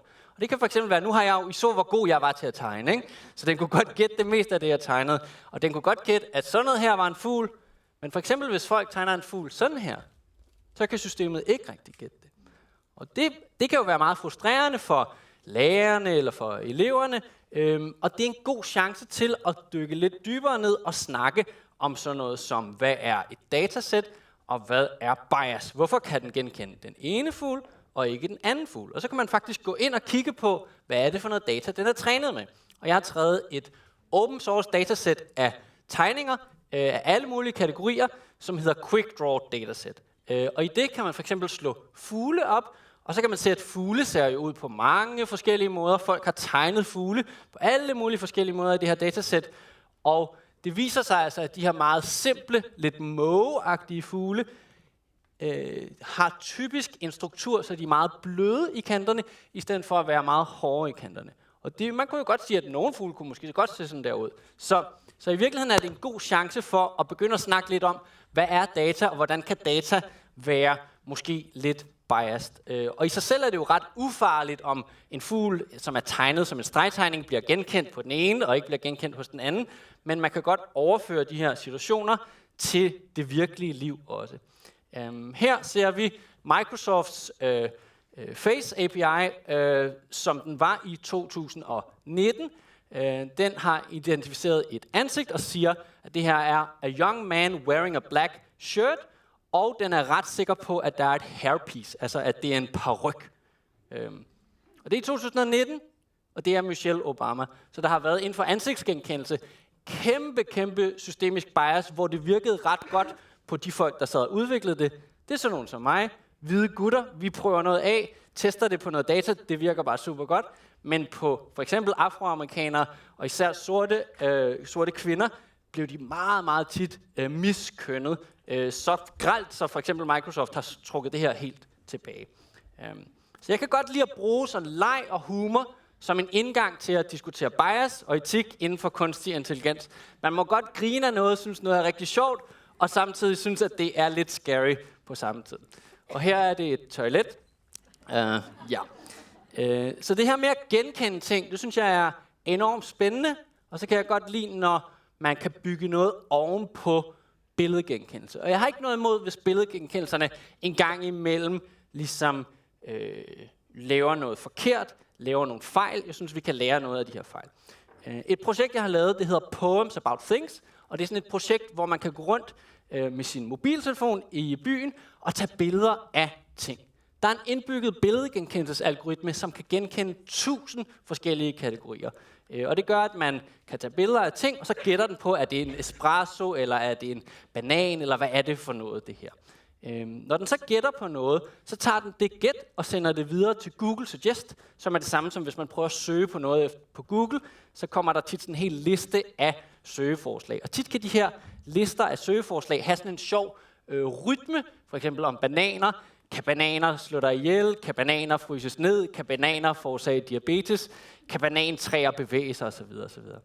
En gang imellem er det bare en enkelt sætning, som er spændende. This laptop was brought to you by capitalism. Det er noget, der ligesom kommer ud af det her system. Det er jo ikke noget, jeg har puttet ind i systemet. Eller organ. How does organ failure feel? How does organizational structure? Bla bla bla bla bla. Bare ud fra et billede af et ovl. Jeg tror, vi stopper her ved toilettet. Det her det er mit yndlingsdigt, som er lavet ved hjælp af systemet. Det er ikke mig. Det er heller ikke mig, der har taget billedet.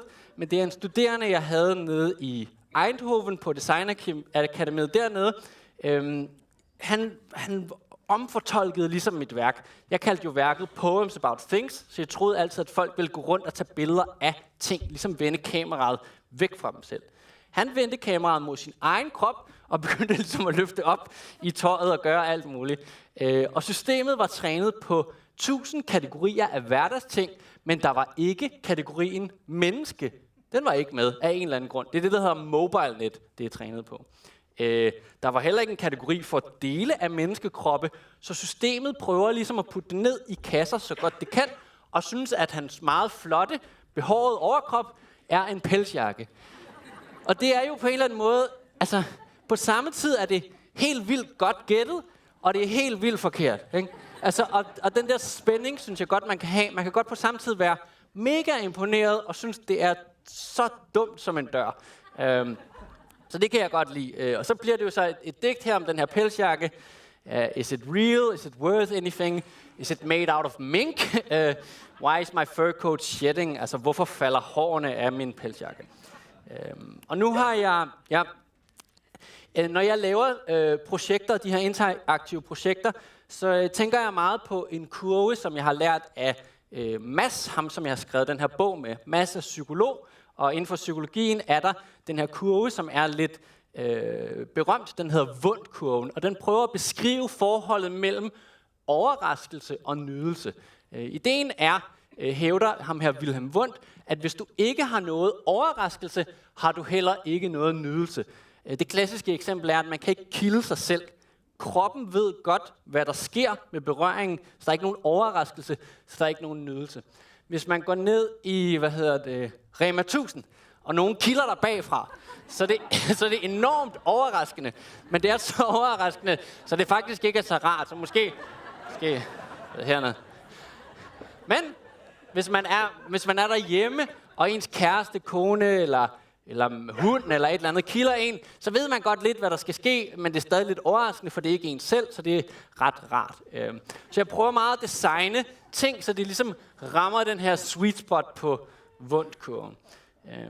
Og så prøver jeg også at opdatere mine værker hele tiden, fordi det værk, I så før, blev lavet i 2018, 2019, og nu er de her algoritmer jo meget, meget bedre. De kan ligesom skrive bedre digte, og de kan også forstå billeder bedre.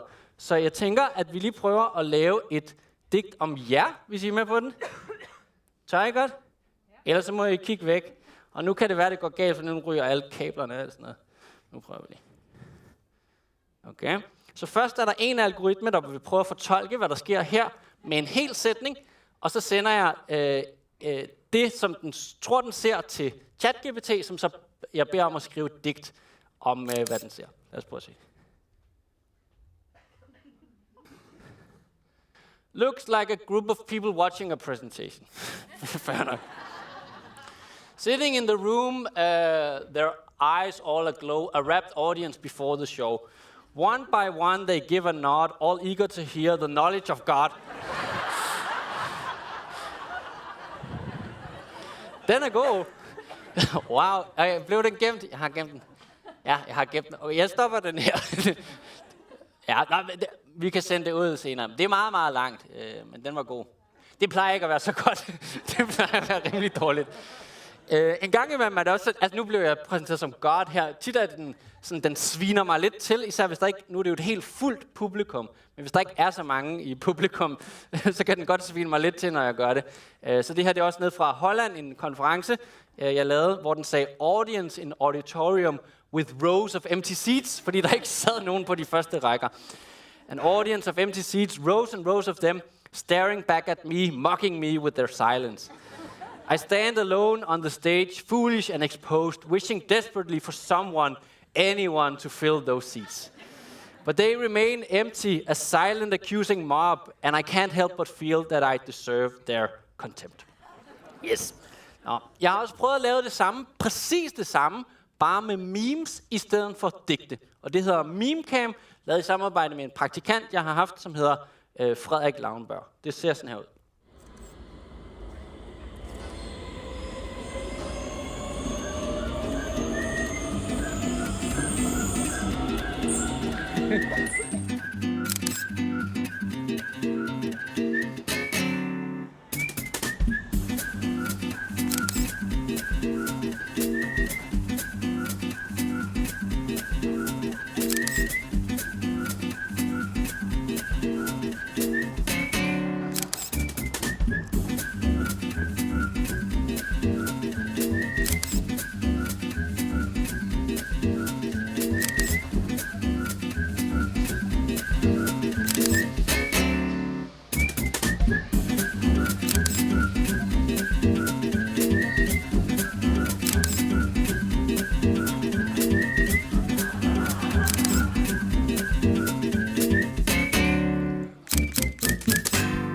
Yes, det kan man prøve, hvis man har lyst. memecam.io. Ja, jeg tror ikke, vi har nok ikke tid til det her. Jeg prøvede lige en i morges på mit hotelværelse. Puts on hat, instantly promoted to head speaker of every conference everywhere. Ja, den tager vi. Ups. Okay, så på en eller anden måde er vi allerede nu, hvor jeg bruger sådan det maskinen genkender til at skrive noget tekst. Så vi er allerede gået i gang med det her med at få maskinen til at skrive tekst. For jeg tror omkring 2019, måske lige efter jeg var her sidst, så lavede det her projekt, der hed Books by AI, som er en online boghandel, hvor alt er genereret. Så hvis man er træt af bøger, der er skrevet af mennesker, så kan man gå ind på den her hjemmeside og købe bøger, der er fuldstændig genereret. Og det er det hele. Så det er bogens titel, det er bøgernes forfattere, det er bogens pris, det er alt tekst i bøgerne, indholdsfortegnelsen, og så er det også bøgernes forsider. Og så kan man få dem sendt hjem til sig som paperbacks via Amazon. Og det er trænet på science fiction. Det var før, der var noget, der hed GPT-3 og ChatGPT, så det er trænet af data, vi selv har fundet frem til. Noget scrapet ulovligt fra Amazon, og noget taget fra Project Gutenberg. Og så for alle billederne er det ting fra eksisterende bogcovers fra Open Library, trænet med et Gantt-netværk. Og vi var måske lidt tidligt ude, da vi lavede det, så hverken bogforsiderne er særlig gode, og bøgerne er heller ikke særlig gode. Så hvad gør man, hvis man har noget halvdårligt materiale, man gerne vil sælge online? Man skal selvfølgelig have nogen, der siger, at det her er rigtig godt. Det var svært at få fat på, så dem genererede vi også. Trænede en ny model til at lave ansigter, og trænede en ny tekstmodel på positive anmeldelser af andre folks bogkøb. Og så lige pludselig er der en hær af anmeldere, der bare siger, at de her bøger er rigtig gode. Yes.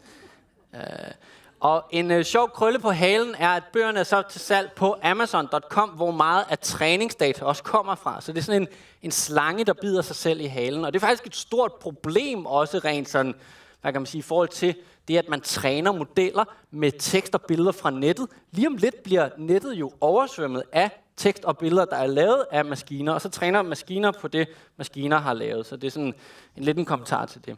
Og nu er der så rigtige mennesker, jeg ved ikke hvorfor, men er begyndt at købe bøgerne. Der er solgt sådan næsten 300 bøger, hvilket er imponerende, fordi de er fuldstændig forfærdelige. Men de får enten 1 stjerne, hvilket er fair nok, eller 5 stjerner, fordi folk synes, det er et interessant koncept. Der er ikke nogen, der rigtig giver det 3 stjerner. Men man kunne nok godt, det her er også et gammelt projekt, man kunne nok godt i dag med GPT-4 skrive en 3-stjernet bog. Men altså, Books by AI, bøgerne er ikke så gode, men anmeldelserne er rigtig gode. Yes. Okay. Så er der nogen, der har deres egen Wikipedia-side? Er der nogen, der kunne tænke sig det? Det kan I lige tænke over, fordi I må godt få jeres egen Wikipedia-side. Jeg har lavet noget, der hedder Face to Wikipedia. Det er meget simpelt. Man kan få sin egen Wikipedia-side på 20 sekunder. Ideen er, at man skriver, hvad man hedder, og hvad man gerne vil være kendt for. Så jeg hedder for eksempel Andreas Refsgaard, og jeg har for nylig fået en datter, så jeg sover ikke ret meget. Så hvad nu, hvis jeg var kendt for ikke at sove overhovedet, siden jeg blev en far? Så tager jeg et billede, så er der en ansigtsgenkendelsesalgoritme, som forsøger at estimere, hvilket køn jeg er på en ret kontroversiel binær måde. Den prøver også at gætte, hvor gammel jeg er, og ud fra min alder, hvad er min fødselsdato. Og så får jeg lynhurtigt en mere eller mindre sammenhængende Wikipedia-agtig artikel, omkring den her mærkelige præmis, at jeg er mega kendt for ikke at sove overhovedet. Ja. Det er lavet til en festival om manipulation, skal det lige ses. Og den kan man ikke prøve online, så vil jeg komme i problemer. Det sidste, jeg vil snakke lidt om, det er det her med få maskinen til at skabe billeder. Mange af jer har sikkert set med DALL-E og Midjourney og Stable Diffusion, at man efterhånden kan generere rigtig, rigtig flotte, realistiske billeder, bare ud fra simple text prompts. Og det har jeg selvfølgelig også rodet en masse med. Men jeg har også lavet nogle lidt mere eksperimenterende ting. For nylig var der en udstilling på Statens Museum for Kunst med Carl Bloch. Er der nogen, der kender Carl Bloch? Han er en ældre maler, som har lavet en masse flotte malerier, som selvfølgelig hænger på museet. Og når der hænger billeder på et museum, så hænger der måske et her, og så hænger der måske et her, men der er altid ligesom noget plads midt imellem. Så jeg synes, det var interessant, i stedet for at skabe helt nye billeder, så få en kunstig intelligens til at forestille sig, hvad er der mellem de eksisterende billeder. Så hvis der er et rigtigt billede her med Carl Bloch og et rigtigt billede her, hvordan får vi ligesom lavet et nyt billede, der binder de her billeder sammen? Og her beskriver jeg så, at jeg gerne vil have a leech, en porre. Jeg ved ikke helt, hvad det hedder på norsk, men så får jeg altså den her uendelige porre, som bare bliver ved og ved og ved, men som binder de to billeder sammen. Og så er det så også lavet som et langt billede, så her er det alle de billeder, der er med Carl Bloch i udstillingen, men også med alle mulige billeder, som jeg bare har lavet. Så det er sådan et langt, uendeligt billede, der kan køre og køre og køre.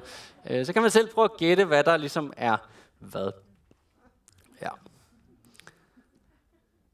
Der var den lange porre.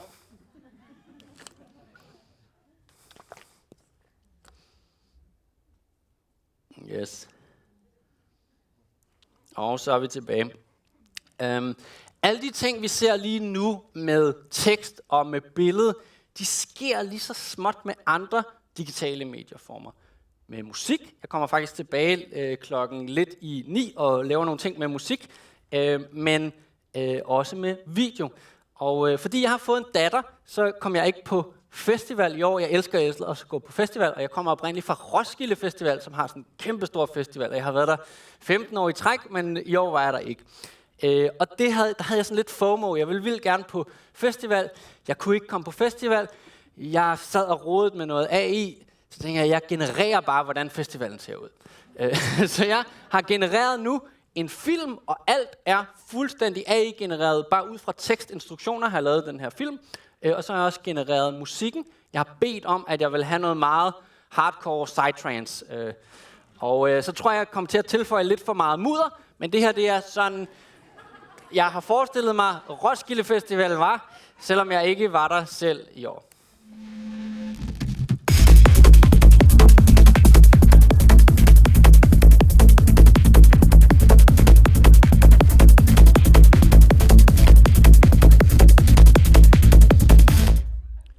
Yes. Okay.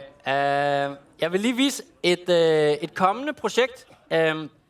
Det hedder Fremtidsspejlet, og jeg kommer til at vise det i Aarhus til november, men bagefter så håber jeg, at vi faktisk lægger det op online, så andre kan bruge det, fordi især i Danmark, inden for skolesektoren, er der mange, der er ret interesseret i måske at rode med noget af det. Det er et samarbejde, jeg skal lave med Institut for Fremtidsforskning, og vi skal have nogle lærere og nogle børn ind i et lokale, så får de nogle fremtidsscenarier. Jeg ved faktisk ikke helt, hvad det er for nogen endnu. Og så får de en masse genbrugsmaterialer. Og det de så skal, er, at de skal ud fra den her fremtid, de har fået, prøve at bygge en eller anden artefakt, en ting, en bygning, noget arkitektur, et eller andet, som de forestiller sig vil findes i den her fremtid. Det skal de så bygge rent fysisk, og så skal de så prøve at beskrive, hvad det er, de har bygget. Ikke? Så hvis de har bygget noget af toiletruller, men i virkeligheden vil de gerne lave et aggregat til at gro insekter i en fremtid, hvor man ikke spiser kød mere, så kan de ligesom beskrive det med tekst, og så bygger jeg det her fremtidsspejl, som gør, at man kan tage et billede af noget fysisk, og så ligesom lave det om til noget fremtidsagtigt, men hvor den overholder strukturen i den ting, man faktisk har bygget. Så på en eller anden måde, i stedet for at vi ser sådan noget som, det kreative, at det altid bare er skærmbaseret, så prøver vi ligesom at få det til at integrere også noget fysisk, at man rent faktisk bygger noget. Ideen er, at man har et inputbillede, som man tager af sin ting, og så mellem scenen, eller behind the scenes, så laver jeg ligesom et dybdekort af, hvad er tingen. Og så uanset hvad det er, man skriver, man gerne vil have, så vil den prøve at respektere, hvordan var dybden i det oprindelige billede. Yes. Nå, er der nogen, der vil have en Wikipedia-side? Er der nogen, der har tænkt over det? Ingen volunteers? Nej. Jeg har også kun 1 minut tilbage. Jeg vil slutte af med at nævne lidt af de værktøjer, jeg bruger. Jeg bruger sådan en kombination af open source værktøjer og kommercielle værktøjer. Jeg elsker open source, men en gang imellem er det vigtigt også at bruge det nyeste og forholde sig til det. Og jeg tror på, at man også bliver bedre til at kritisere nogle af tingene, hvis man har haft fingrene nede i dem. Så det er ikke som sådan en anbefaling, det er bare, hvis man er interesseret i, hvordan det er, jeg bygger mine ting. Jeg bruger rigtig meget noget, der hedder Teachable Machine til billedgenkendelse.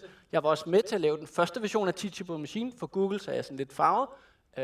Så bruger jeg selvfølgelig OpenAI til alt det her tekst, og det er også meget det, jeg har brugt til at generere Wikipedia-sider eller generere digte.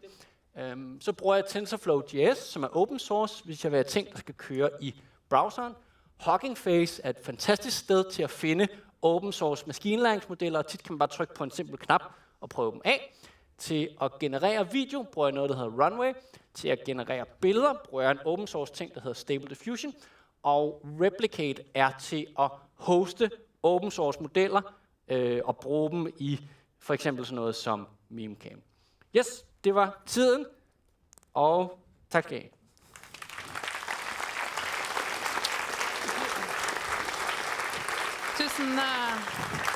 Tusen takk, Andreas. Jeg håper vi kan dele presentasjonen din etterpå, så har vi alle lenker og alt. Og så skal jeg ned på Rema 1000 og kile noen og se hvordan det har utslag på vundkurven.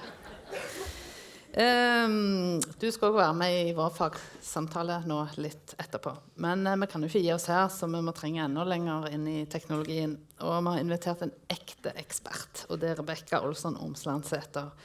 Så nå må dere notere, folkens. Der ligger notatbøker overalt. Kunstig intelligens ikke lenger science fiction, men skolepensum, som Rebecca skal undervises i. Og jeg har et lite utvalg for Rebecca sin CV. Hun doktorgradsstipendiat ved CARE, Center for Artificial Intelligence Research på Universitetet i Agder. Rebecca sier selv at hun opptatt av AI-baserte løsninger, at de ikke skal være diskriminerende, men rettferdige og etisk pålitelige. I tillegg så jobber Rebecca som AI-konsulent i Bouvet, og 2 år på rad på listen til Norwegian Artificial Intelligence Research Consortium, over de 100 fremste kvinnene i Norge som har mest peiling på AI. Wow, her Rebecca. Vær så god.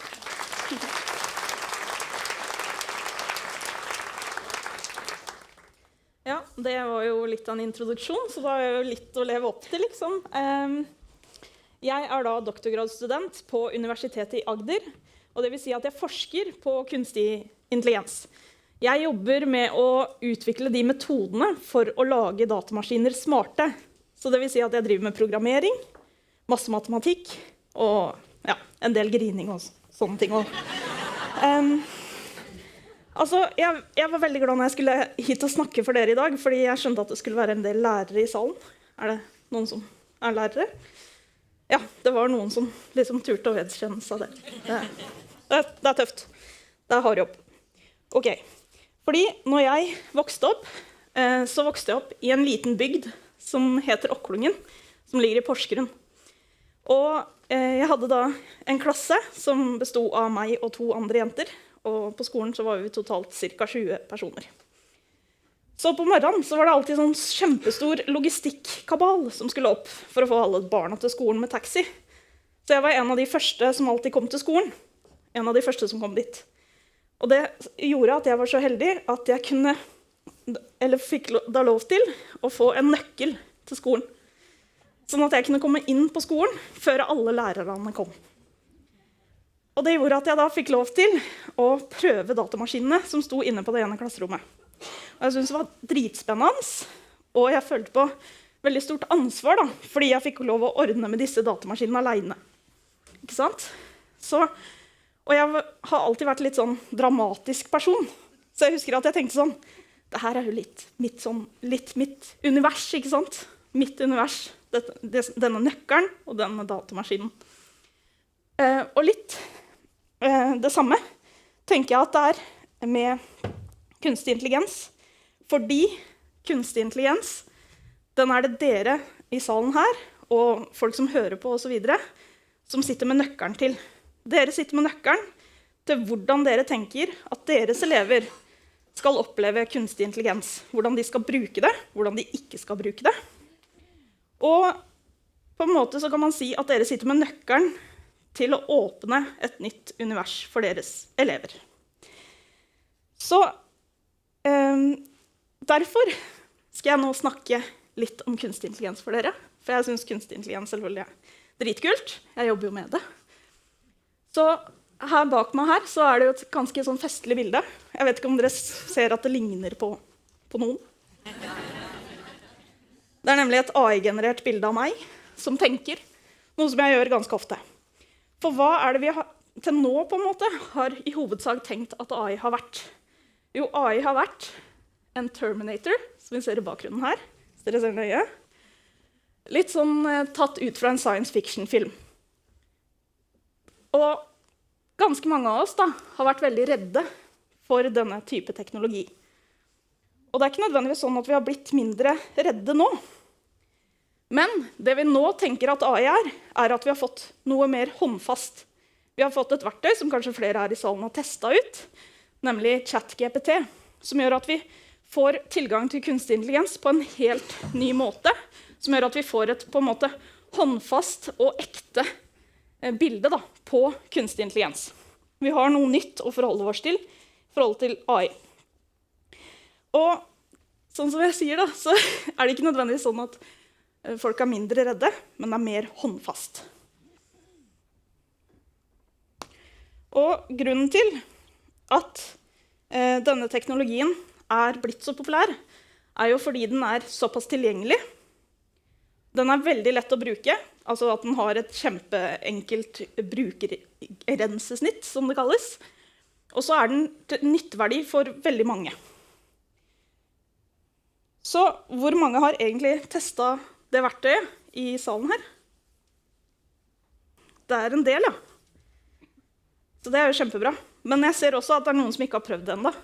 Og det betyr at man har en litt sånn wow-opplevelse til gode, da. Tenker jeg. De nye verktøyene som blir tilgjengelige, gjør at vi kanskje må endre oss litt. Og i mediene så leser vi at denne teknologien, denne type teknologien, den såkalt disruptiv.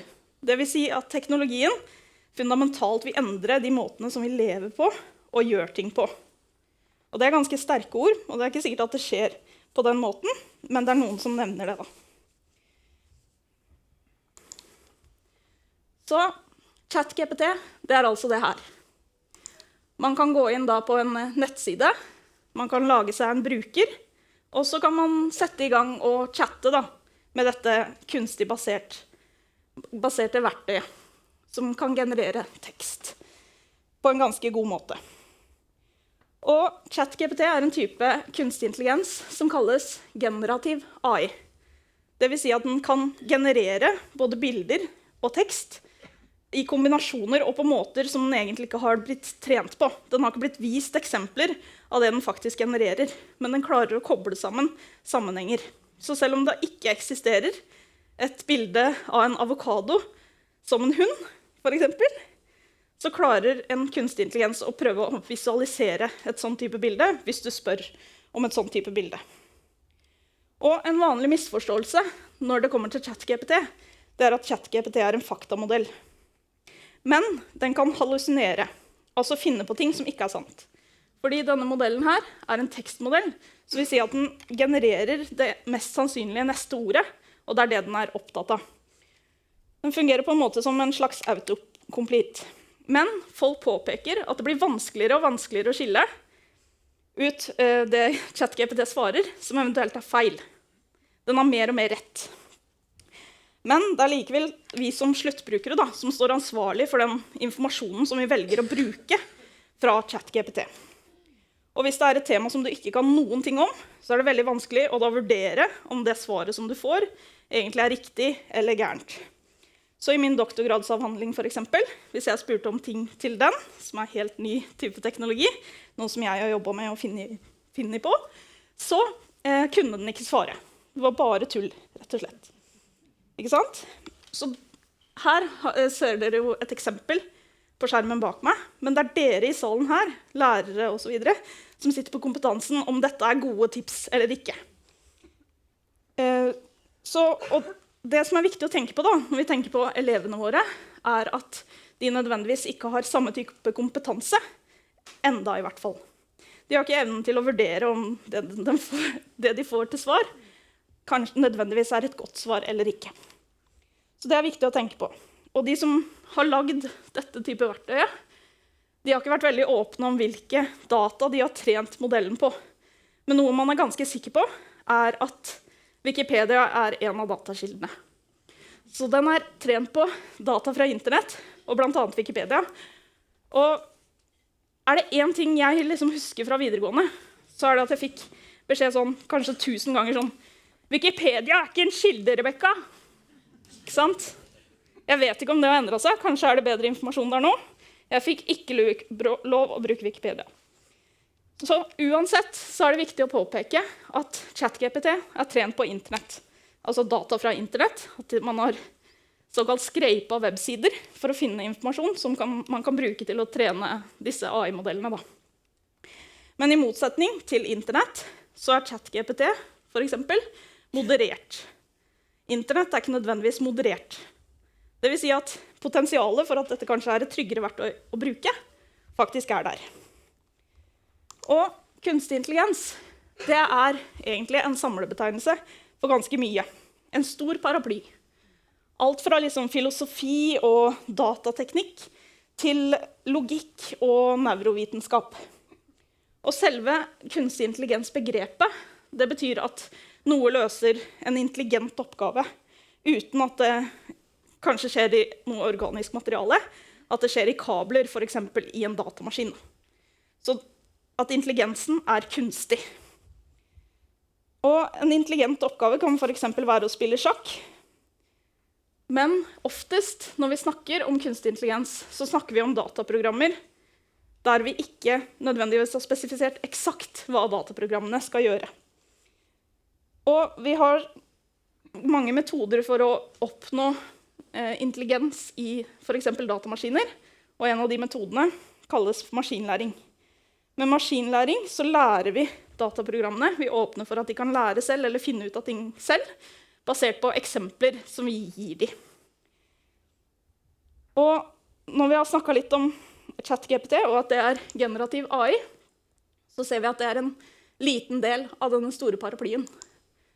Så ChatGPT er bare en liten del av kunstig intelligensverden, og vi har så mange metoder som har så store potensiale innenfor denne verden, som ikke nødvendigvis har noe med tekstgenerering å gjøre, men kanskje forutse naturkatastrofer eller finne opp nye typer medisiner. Vi har eksempler på at AI for eksempel har funnet antibiotikatyper som kan slå multiresistente bakterier, for eksempel.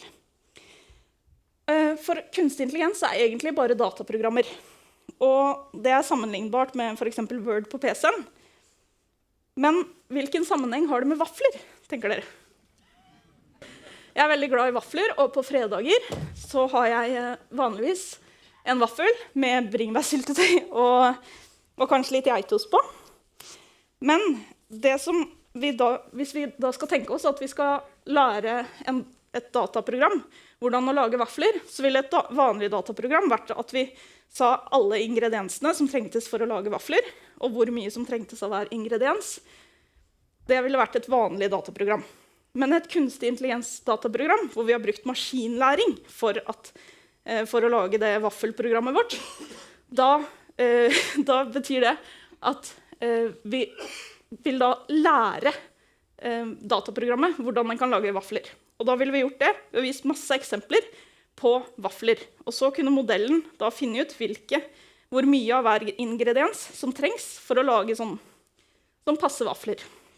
Fordi den kunstige intelligens-vaffelprogrammet vårt det ville vært veldig dårlig på de hemmelige ingrediensene. De vi eventuelt ikke da hadde hatt treningsdata på, eller eksempler på, og vist til modellen vår. Så for eksempel mormoren til samboeren min, hun bruker smelta iskrem, vaniljeiskrem, for å lage supergode spesiale vafler. Kunstig intelligens-dataprogrammet vårt ville ikke sett den sammenhengen, fordi at den dataen, eller de eksemplene, ikke finnes i den treningen som vi har gjort. Og da vil den heller ikke vite det. Fordi kunstig intelligens-dataprogrammer er på en måte begrenset av den dataen som vi har trent på. Men over til selve essensen av dette foredraget, nemlig utdanning og elevene våre. Så er jo tanken, for hva ønsker vi egentlig at de elevene våre skal ha med seg i ryggsekken sin etter endt skolegang? For fremtiden tilsier jo at de kommer til å bruke enda flere digitale verktøy enn det de gjør i dag. Og kunstig intelligens er et av de verktøyene som de kommer til å møte i sin fremtid. Så det betyr at fremtidens voksne må kunne håndtere sånne type AI-verktøy. Som vi en gang lærte å bruke kalkulator, eller å bare skrive på PC-en. Ikke sant? Så det blir en type egenskap dette her også. Og for de verktøyene som kunstig intelligens gir oss, de gir jo muligheter, og jeg skal snakke litt om det etterpå.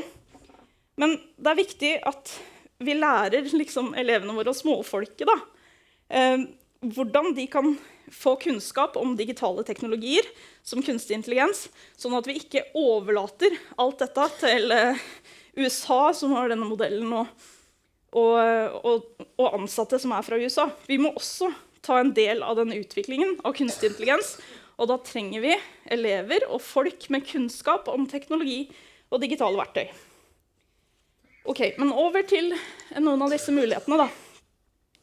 AI kan hjelpe oss, sånn som ChatGPT for eksempel, med å få en mer nivåtilpasset læring, som passer bedre med ferdighetene og interessene til den enkelte eleven, og jobbe i de sitt tempo.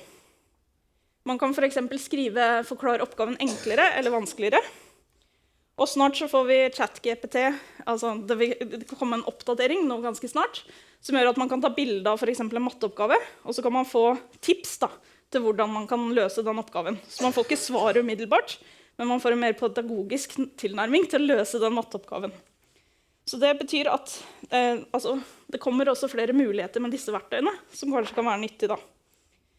Og kunstig intelligens brukes jo allerede til å tilpasse materialet til nivået til ulike elever, for eksempel matematikkverktøyet Multi eller språkverktøyet Duolingo. De bruker det. Noe annet er at chatteverktøy, som ChatGPT i undervisningen, kan gjøre at læringen blir mer interaktiv, personlig og engasjerende. Det betyr ikke at lærerens oppgave blir mindre viktig. Men hvis vi ser for oss et klasserom med liksom 30 elever da, som skal løse en eller annen skriveoppgave, og alle de 30 har spørsmål på likt, da må jo de vente ganske lenge da, før de får den ekte hjelpen, ikke sant? Så hvis de da i stedet kunne hatt en samtale da, med en chatterobot, hvor de fikk tilbakemelding på det de skrev ganske sånn umiddelbart, så kunne det kanskje ha vekket eller matet nysgjerrigheten deres når de var nysgjerrige, og ikke når de var blitt leie, for eksempel. En annen ting er at sånne typer verktøy som dette generelt er tilgjengelig til alle døgnets tider. Det vil si at de som også kanskje ikke har så ressurssterkt hjem, som kan hjelpe til med matteoppgaver, for eksempel, så kan ChatGPT eller sånne typer verktøy da, være en veileder i de situasjonene. Det er ikke nødvendigvis sånn at den veiledningen da blir like god som den de får i klasserommet, men det er kanskje en måte å i hvert fall få litt hjelp. Og det som også er kjekt, er jo at sånne chatteverktøy også gjør det mulig å ha en mer samtalebasert tilnærming til spørsmålene som man har. Så man trenger ikke på forhånd vite nøyaktig hva man skal søke på Google, som man kanskje ikke vet, men man kan skrive stikkord om det man kanskje vet, og så får man hinte hva man for eksempel kan søke på Google da. Et annet viktig bruksområde er jo til språkstøtte. Det kan gjøre at man lettere kan forstå språk, man kan oversette mellom språk, så for eksempel kan du skrive til chatboten på norsk, og så få svarene dine på engelsk, eller et annet språk. Så hvis man har elever med annen type morsmål, for eksempel, kanskje det er lettere å kommunisere med den eleven hvis man bruker oversettelsesverktøy, som man kanskje da får tilgjengelig ved hjelp av ChatGPT. Så la oss se på noen eksempler da, fra ChatGPT. ChatGPT kan man tune og si hva man ønsker at den skal, eller måten man ønsker at den skal oppføre seg på da. Så i det eksempelet her så har jeg skrevet at den skal være en quizbot og lage 3 alternativer, der et av de alternativene er ikke sant. Og da genererer den det ganske velvillig. Men det man kan gi elevene i oppgave da, er å finne bevis, eller avkrefte eller bekrefte disse påstandene da. Og som jeg sa i sted, så er det ikke sånn at ChatGPT er en faktabot, så derfor betyr det at kanskje alle disse 3 alternativene er feil. Og det kan lære elevene våre da, kildekritikk, det å lete frem pålitelige kilder. Dere kan jo for eksempel si at disse bevisene skal dere finne i en bok, ikke sant? Man trenger ikke nødvendigvis, hvis det er sånn at man skal bruke et digitalt verktøy, så trenger ikke alt å være digitalt. Man kan fremdeles kombinere det med de menneskelige tingene, som gjør at man kan bruke det som et verktøy til å kanskje lære på nye måter, og på den måten nyttiggjøre seg teknologien, uten at man liksom tar bort noe annet. Ok, et annet eksempel, som dere kanskje har hørt om, er jo hvis man i historietimen eller norsktimen sier at dette chatteverktøyet skal oppføre seg som en spesifikk historisk person. Og så kan man da chatte med denne historiske personen og lære på en helt annen type måte da. Så man kan for eksempel spørre om Henrik Ibsen likte mobiltelefoner. Og så med konteksten av Henrik Ibsen så vil da chatboten svare, og det kan gi en mer morsom opplevelse da. En mer interaktiv opplevelse enn det å lære det på sånn tradisjonell måte, sånn som jeg prater nå, ikke sant? Det er ikke så gøy. Ok, og så det tredje eksempelet. at du kan bruke ChatGPT som sparepartner. Så i dette tilfellet her så har jeg øvd litt på paneldebatten etterpå. Så man kan altså da øve først alene, og så kan man for eksempel dele opp klassen i 2 meningsgrupper da. Og så kan man bruke de argumentene som man har lært ved å spare med ChatGPT for eksempel. Det er mange kreative måter som disse nye teknologiene kan brukes på. Og dere har sikkert enda flere gode kreative ideer enn det jeg har vist her. Men de verktøyene kan gjøre oss til bedre lærere hvis det er noe som vi ønsker eller legger til rette for. Fordi vi må også være positive hvis vi skal få det til. Og for sånne typer verktøy kan også, uten at vi på en måte tar det inn i undervisningen av elevene, så kan det gjøre at vi blir mer effektive selv. Da. At vi kan få hjelp til å skrive e-poster bedre, eller forbedre teksten vår, eller kanskje gi forslag til undervisningsopplegg og så videre. Som gjør at du kanskje i din hverdag da, slipper å gjøre administrative oppgaver hvis du ikke har lyst til å gjøre dem. Og på universitetene så har vi nå fått mange vi har fått retningslinjer for hvordan ChatGPT kan brukes av studentene våre. For vi regner med at de bruker ChatGPT. Så vi har for eksempel, hvis man bruker ChatGPT, så må man beskrive hvordan man har brukt ChatGPT, hvilke svar den har gitt, og hvilke input du ga. Og UiO de har fått sin egen chatbot, der de overholder personvernet, da, som man egentlig har et krav til på sånne typer studier, eller i undervisningssektoren. Så denne teknologien er nå på vei ut fra science fiction-filmene og inn i klasserommene, eller inn i livene våre, rett og slett. Og vi kommer også til å da måtte se at dette kommer antageligvis til å bli en del av pensum også. Men jeg nevnte et veldig viktig ord akkurat, og det var personvern. For disse AI-verktøyene de må brukes forsvarlig. Det er ikke bra hvis man skriver inn sensitiv informasjon til en chatbot som ChatGPT hvis personvernreglene ikke overholdes.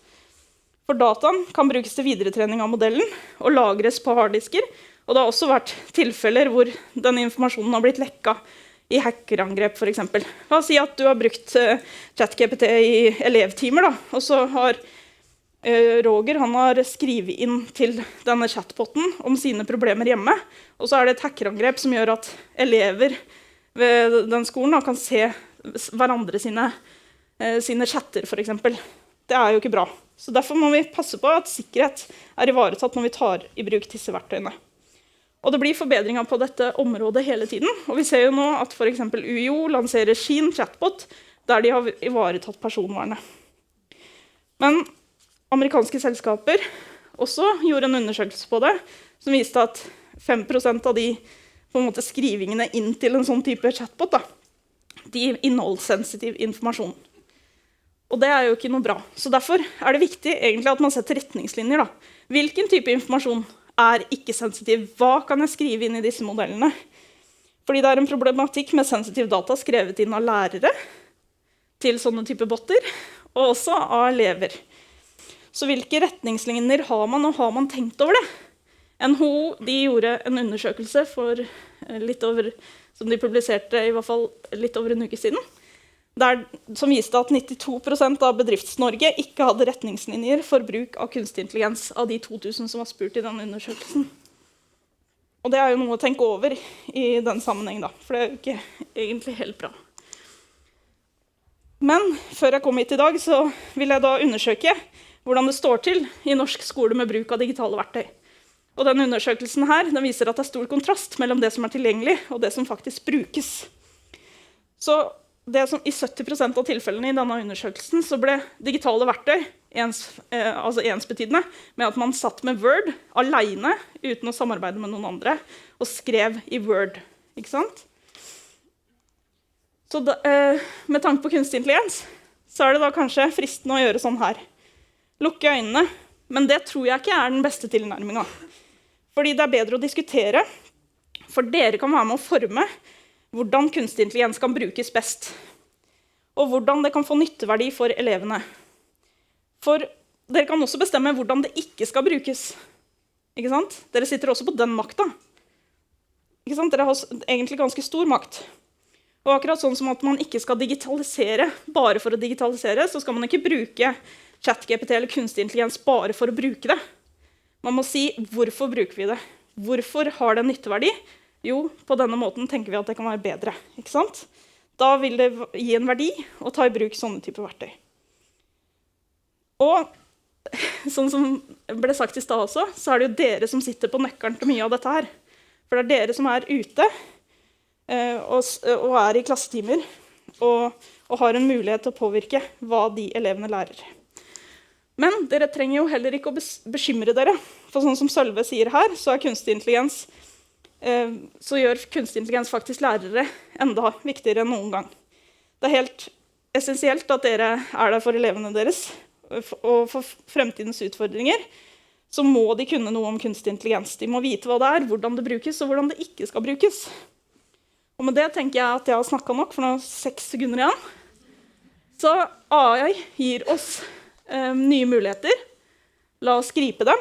Det er hovedbudskapet mitt her i dag. Og takk for meg.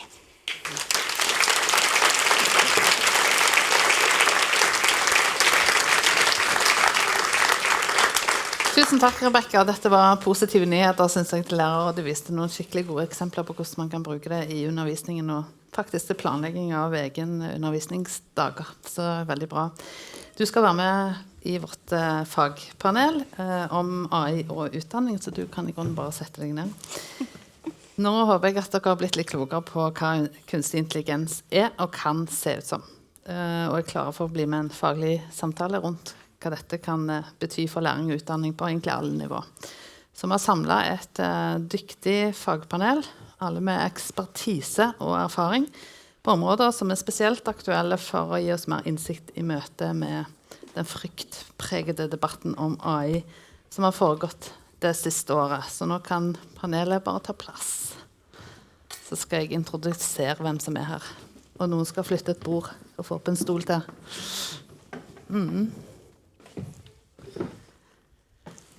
Ja, da har vi Rebecca, som vi nettopp har møtt, AI-eksperten i panelet.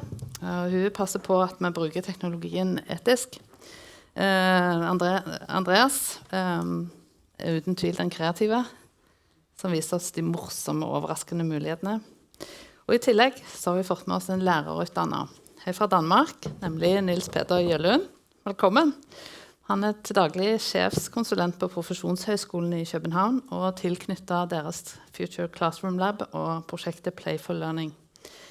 Du har også bakgrunn for utdanningsforskning og har de siste 10 årene studert hvordan teknologi og den digitale verden påvirker barn og unges liv. Velkommen. Takk. Og til sist, men ikke minst, helt fra Sauda i Ryfylke, Lisa Stornes, lærer og avdelingsleder i engelsk på Sauda videregående skole. Velkommen til deg også. Du er nettpedagog i fylkeskommunen og har vunnet Gullepleprisen fra Norsk Pedagogisk Dataforening for god innovativ bruk av IKT i undervisningen. Så i dette panelet så er du den ekte læreren som faktisk bruker kunstig intelligens i klasserommet. Og ikke minst, til å lede fagsamtalen, så har vi fått instituttleder ved Institutt for data og elektroteknologi på Universitetet i Stavanger, Tom Ryen, som også er leder for Stavanger AI Lab. Og dere, kjære publikum, kan stille spørsmål underveis. Jeg er en litt sånn moderatorrolle her. Dere kan poste spørsmål på Facebook-siden til Knowhow EdTech. Og hvis dere vil gjøre det på den digitale måten, så bare stikker dere til meg en lapp på siden her. Altså, god takk. Ja, tusen takk. Legg frykten til side og se AI rett inn i øynene. Det betyr at jeg må brette opp armene. Det er ikke fordi at det er varmt, men fordi at dette er viktige greier, og det er bare å sette i gang. Vi har hatt store teknologiutviklinger gjennom tida, og som har snudd opp ned på samfunnet. Vi kan begynne med mange forskjellige ting. Boktrykkerkunsten på 1400-tallet, som ga mange muligheten for å kunne lese. Innføringen av internett på 90-tallet, som gjorde informasjon raskt tilgjengelig for alle. Og nå har vi altså en revolusjon med kunstig intelligens som fungerer som en motor for mange anvendelser. Og særlig det siste året har det eksplodert. Nå har vi hørt om det, ChatGPT, og vi bruker betegnelsen generativ kunstig intelligens, altså du raskt kan få ut tekst, eller bilde, eller musikk, eller hva det er. Og har du tilgang til internett, ja, så har du nå tilgang til store språkmodeller, sånn som ChatGPT. Og det jeg lurer på nå, vil det her endre vår måte å undervise på, måtte endre det, og studenter og elevers måte å lære på? Er det nå slutt med hjemmeoppgaver i norsk, engelsk og samfunn? Hva gjør vi? Uansett, det her må vi bli kjent med. Vi må legge frykten vekk og se KI inn i øynene. Nå bruker jeg KI og AI litt om en annen. Dere får ha meg unnskyldt, men nå i 2023 så er det veldig mange som snakker om KI, kunstig intelligens, i stedet for AI, Artificial Intelligence. Greit, jeg har fått et veldig kompetent panel til oss å svare på en del ting, og det første jeg lurer på er, altså, er dette virkelig et paradigmeskifte? Er det sånn at vi må snu opp og ned på ting, og da tenke mest på undervisning? Jeg har lyst til å begynne med Nils Peder. Er dette et skifte i tiden? Det er et godt spørsmål. Jeg har lyst til å si ja, men. Og på den anden side har jeg lyst til å si nej. Jeg tror måske, det er, hvad skal man sige, det er det sidste strå. Fordi det paradigmeskifte, det har været undervejs længe. Men vi har måske også, især i uddannelsesverdenen, er vi rigtig gode til at sige, det går nok over.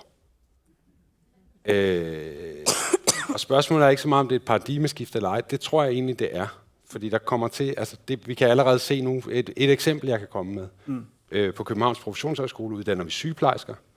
Vi har en eksamen, som normalt 30% af de studerende, de dumper. I sommers, der var ikke nogen, der dumpede. Altså dumpet i strøk, altså. Ja, at de og i fejler. sommer strøk de At de fejler. Ikke etter de fikk... Der er normalt 20-30%, der fejler til den eksamen. I sommer, så var der 0. Okay. Så koronaen, den gik jo over, men... Nej, men spørgsmålet er, hvad er det, og hvad er det så, det paradigmeskifte indebærer? Og jeg tror, at vi bliver nødt til at kigge lidt på, hvordan vi gør uddannelse. Og måske kigge lidt dybere i, hvordan vi gør uddannelse. Fordi lige nu i Danmark, og jeg ved også i Norge, pågår den diskussion også, hvor meget skal det digitale fylde. I Danmark i øjeblikket, der har vi en minister, en uddannelsesminister, en undervisningsminister, der siger, at vi skal have skærmene ud af skolen. Vi skal have det digitale ud af skolen, for det er ikke skolens opgave. Det er forældrenes opgave, og børnene får rigeligt skærm derhjemme, og de får rigeligt digitale teknologier derhjemme. Og så tror jeg bare, at så ender vi med at efterlade alle de der børn på en perron, hvor det bliver de store firmaer, der styrer fuldstændig, hvad der foregår. Det gør de allerede.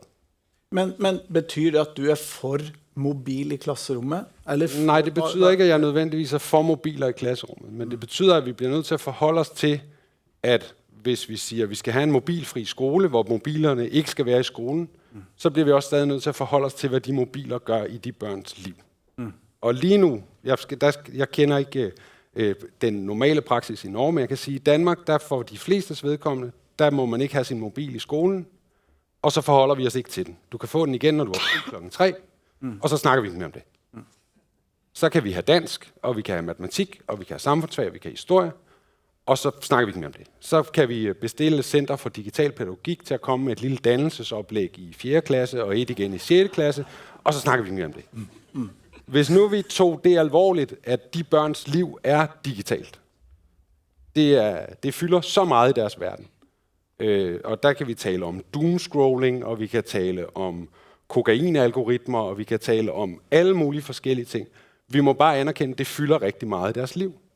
Så skolen bliver også nødt til, og her taler jeg grundskolen, bliver også nødt til at forholde sig til det. Og det betyder ikke, at vi skal bruge mobiltelefoner hele tiden i skolen. Men det betyder, at vi bliver nødt til at forholde os til det. Det er en dannelsesopgave på linje med før teknologien. Nu er den der bare. Så det er et ekstra element. Og så er der alt det, der handler om udprøvningsformer. Altså, hvad med de skriftlige hjemmeopgaver? Hvad gør vi ved dem? Vi kan jo sige, nu vi talte lidt sammen tidligere.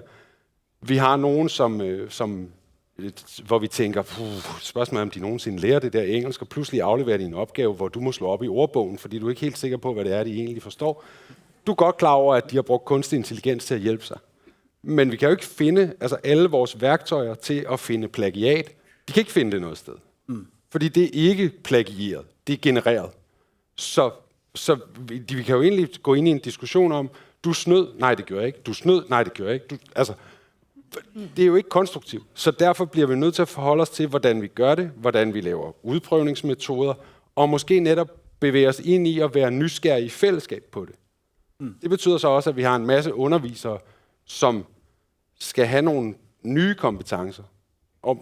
Men på den anden side, så har det også sådan, måske skal de ikke have nogle nye kompetencer, måske skal de bare mere i spil, de undervisere, i forhold til at ture og kaste sig ud i noget. Og ture og sige, det er ikke sikkert, jeg ved det hele, men lad os prøve sammen.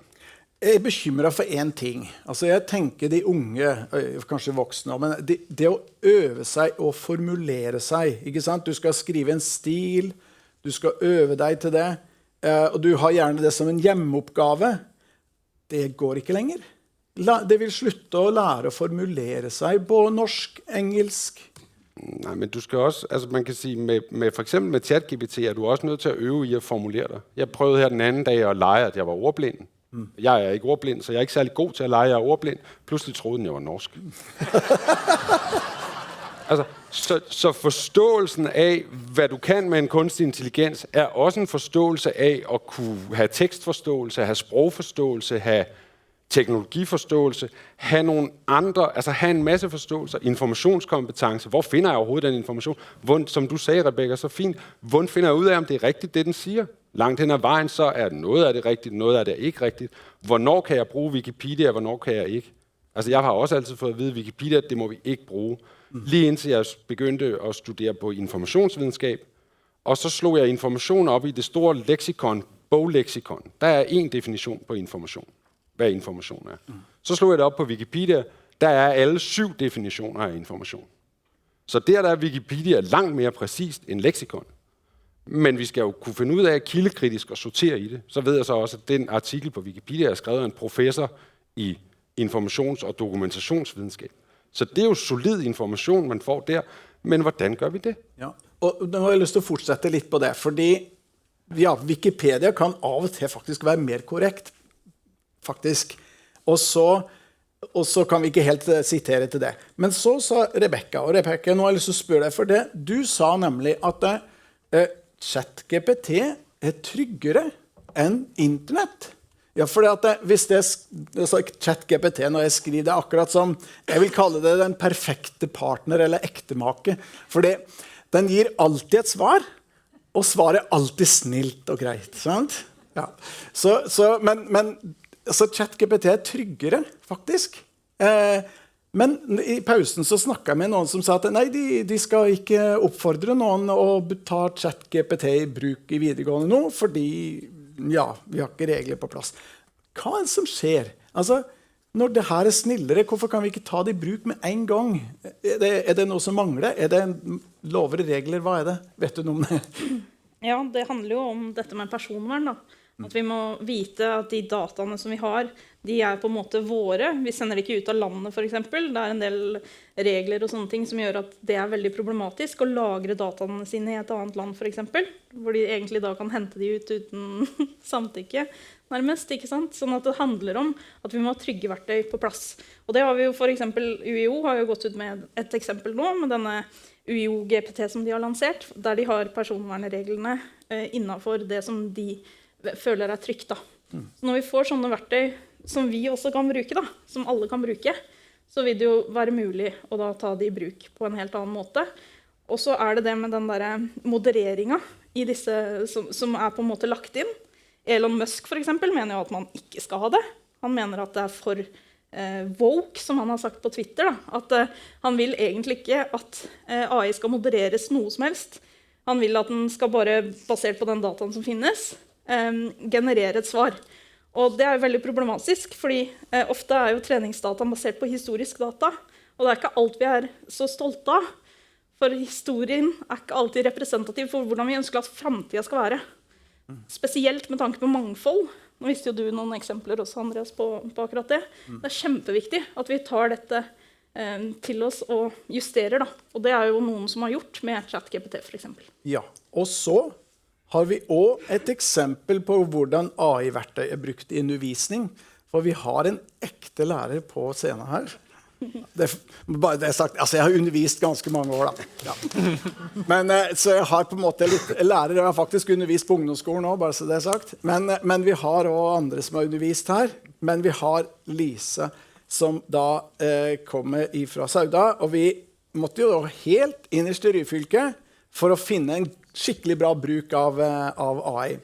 Så vi har besøkt deg, Lisa, og fått være med deg i en engelsktime, og nå skal vi få se hvordan AI kan se ut i praksis i klasserommet.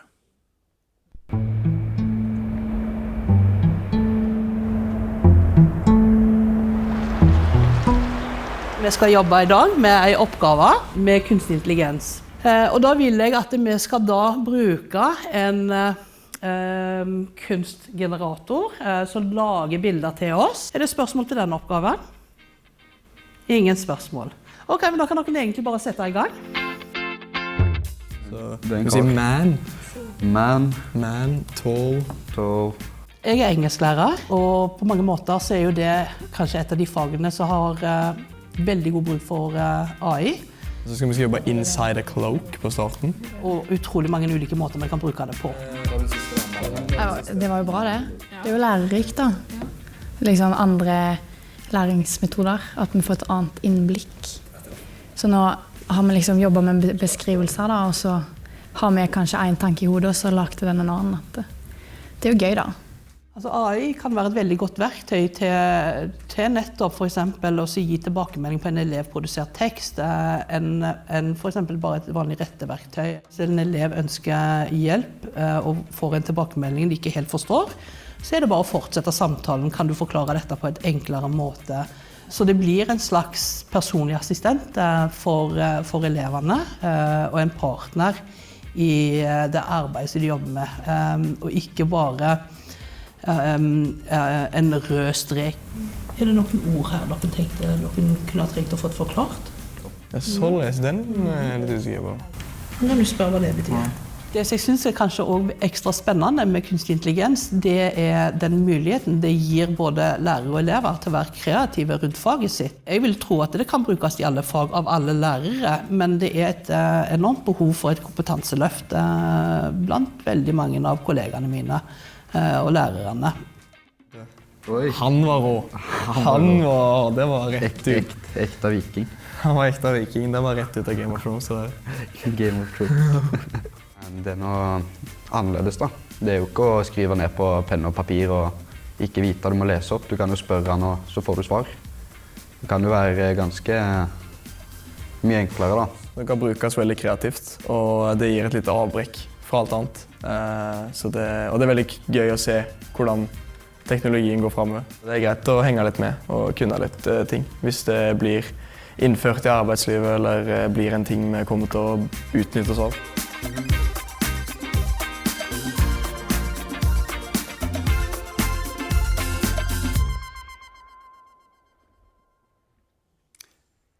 Ja, kjempebra. Applaus.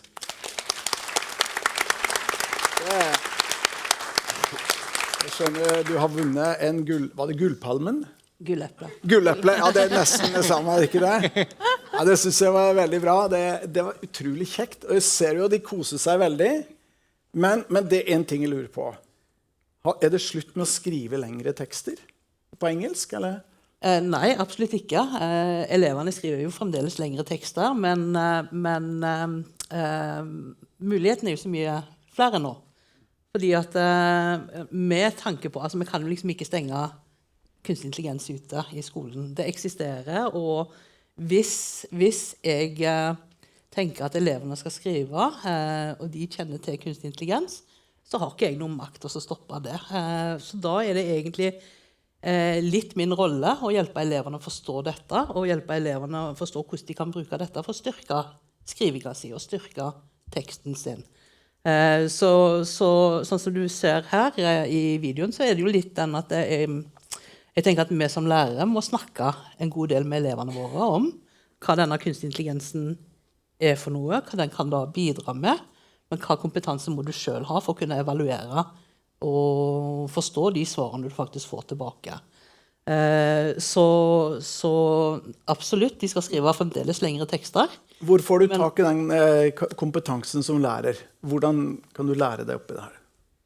Ja, altså den kompetansen som lærer jo, altså det er mange arenaer for oss å bygge den kompetansen. Nå vi jo, jeg hørte så godt på det du sa i sted i forhold til dette jo ikke ny teknologi, dette her på en måte det siste strået, eller dette forlengelsen av teknologi som allerede har eksistert. Og jeg merker jo veldig godt som lærer at akkurat dette siste strået her var kanskje det som bikket lasset for veldig mange, for det ble plutselig veldig synlig at det ble en utfordring.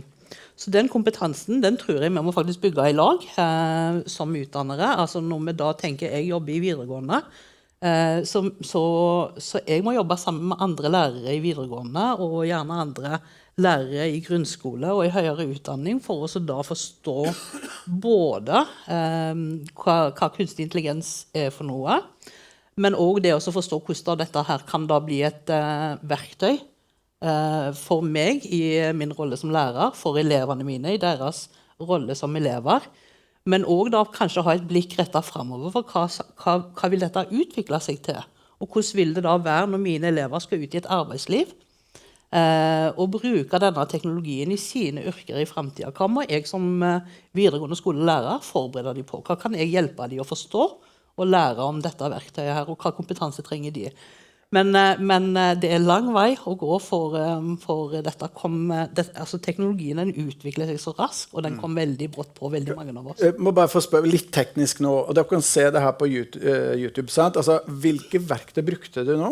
Helt kort. Altså, når de som jeg brukte sammen med elevene her, da brukte jeg, det ene verktøyet vi brukte, det var en sånn OpenAI billedgenerator, så altså, dette her med å ivareta eleven sin personvern kjempeviktig. Så dette her var verktøy så der elevene ikke trengte å gå inn med hverken brukernavn eller passord. Det ligger åpent ute, sånn at de kan da teste ut dette verktøyet her. Og så brukte vi rett og slett den åpne AI-siden til Randaberg kommune, til ChatGPT som ligger der, for det jo også uten pålogging. Så jeg vet jo, altså som lærer i videregående, jeg vet jo at elevene mine har ChatGPT, men jeg kan absolutt ikke anbefale elevene mine å bruke ChatGPT. Jeg kan snakke om det, og jeg kan fortelle dem om disse verktøyene som finnes, men jeg kan ikke anbefale eller oppfordre elevene mine til å logge på for rett og slett på grunn av personvernhensyn.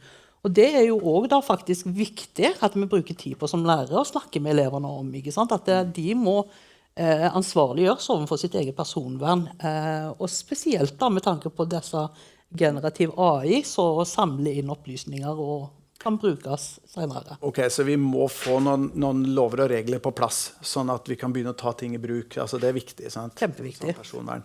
Ja, en liten kommentar. Jamen, jeg helt enig, at vi bliver nødt til at have nogle lov og regler, men vi kan heller ikke vente på, at de lov og regler kommer på plads. Det vil svare lidt til, at vi venter med at lukke børn ud i trafikken, til de har lært alle trafikreglerne. Og det gør vi jo ikke. Vi tager dem ud i trafikken, og så undervejs lærer vi dem de forskellige trafikregler, og som voksne hjælper vi dem og passer på dem. Og på samme måde tror jeg, vi bliver nødt til at forholde os til det her, i forhold til, at vi kan ikke vente på, at der kommer trafiklov for det hele. Men jeg er helt enig, vi skal passe på. Vi skal nok ikke tage 7-8-årige ind og bruge ChatGPT, og så skal vi gøre alt muligt. Men der er masser af andre muligheder for at begynde at forstå, altså lidt ligesom du har, Andreas, dit eksempel med den der tegnemaskine. Ikke? At forstå mekanikkerne bagved. Fordi hvis vi starter tidligt med at begynde at forstå det, så bliver det også langt nemmere. Altså, jeg tror, vi får en direkte spillover til, at de begynder at få et lidt mere selvkritisk forhold til den her. Så ok, vi skal ikke bryte reglene, det er jeg helt enig i, også, men samtidig vi må våge å ta ting i bruk. Andreas, så du det at de lagde kunst i en engelsktime? Var det kjekt å se? Ja, det var da enormt fedt, altså, og jeg synes, at i virkeligheden bliver det med AI, der er mange af fagene, hvor det hele smelter lidt mere sammen, altså der er sådan forskellige fagligheder, der faktisk skal kombineres for, at man kan anvende det. Så det synes jeg var helt vildt fedt. Jeg har en lille kommentar til noget af det, der blev sagt før med det, at om ChatGPT er tryggere end resten af nettet. Det synes jeg på en eller anden måde godt, det resonerer med mig, jeg kan godt forstå det, men når noget er rigtig trygt, så lægger man heller ikke mærke til, hvordan det påvirker. Vi snakkede en lille smule, vi tog flyet herhen i dag, og vi snakkede lidt om, at sådan, Altså, ChatGPT eller de her store sprogmodeller, som mange mennesker på samme tid begynder at benytte sig af, de vil jo aldrig være neutrale. Dels vil der være nogle filtre, men der vil også være en masse bias i træningsdata. Og fordi de føles rigtig trygge, og de svarer på en sød måde, og høflige og venlige og gør, som vi siger, så de små ideologiske påvirkninger, som de hele tiden har, dem lægger vi måske ikke mærke til. Så når noget er trygt for mig, så er det faktisk også en advarselslampe, der blinker lidt. Ok, flott. Sånn at hvis ting føles litt for trygt, så er du litt skeptisk, egentlig. Altså, men det er sådan en gammel marxist. Jeg læste sociologi engang, det er lang tid siden. Ja, men altså, det var et veldig viktig poeng. Bias, sier du, i treningsdata. Det vil si at de går i en spesiell retning. Sykepleier blir automatisk hun.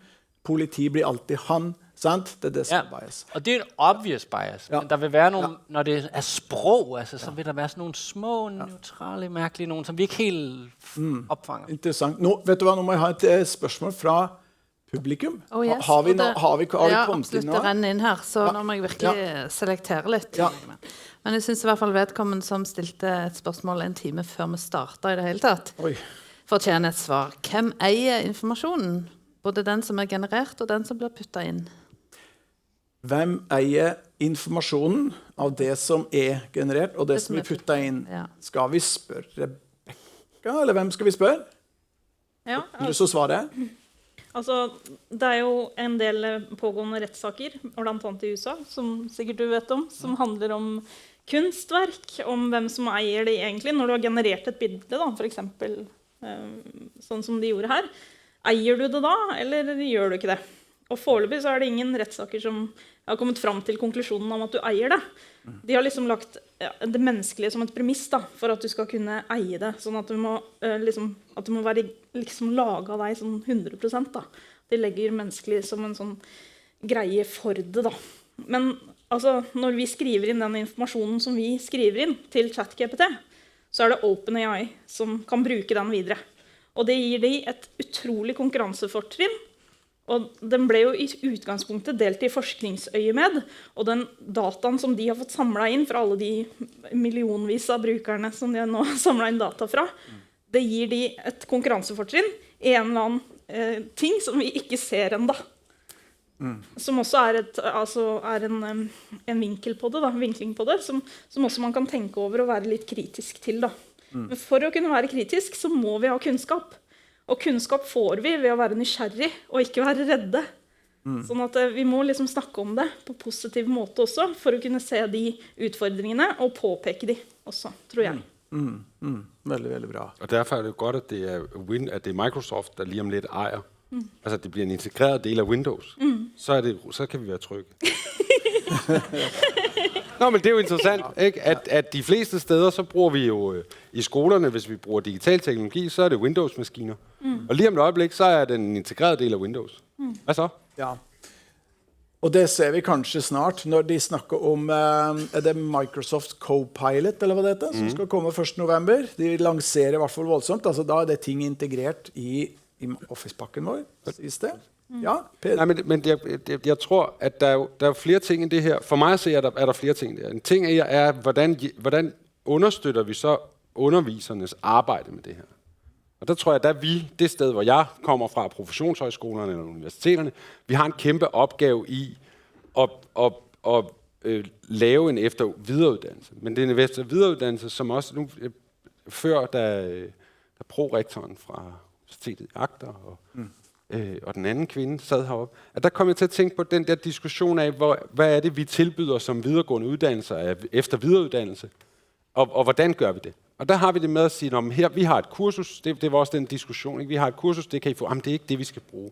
Og der tror jeg, noget af det, som jeg har været med til, blandt andet i Playful Learning, og det projekt, vi laver, der hedder Play at Heart, som handler om legende tilgang til teknologiforståelse i skolen, at der går vi ud, og så over tid sparer vi med underviserne omkring, hvordan og afprøver forskellige muligheder.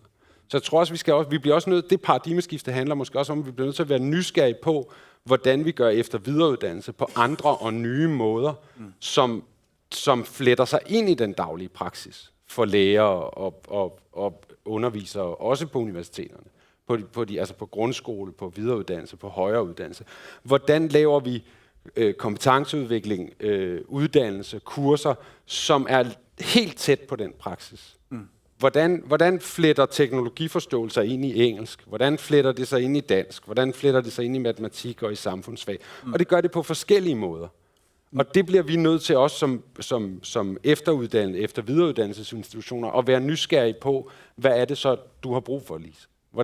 Hvordan kan vi understøtte det, du har brug for?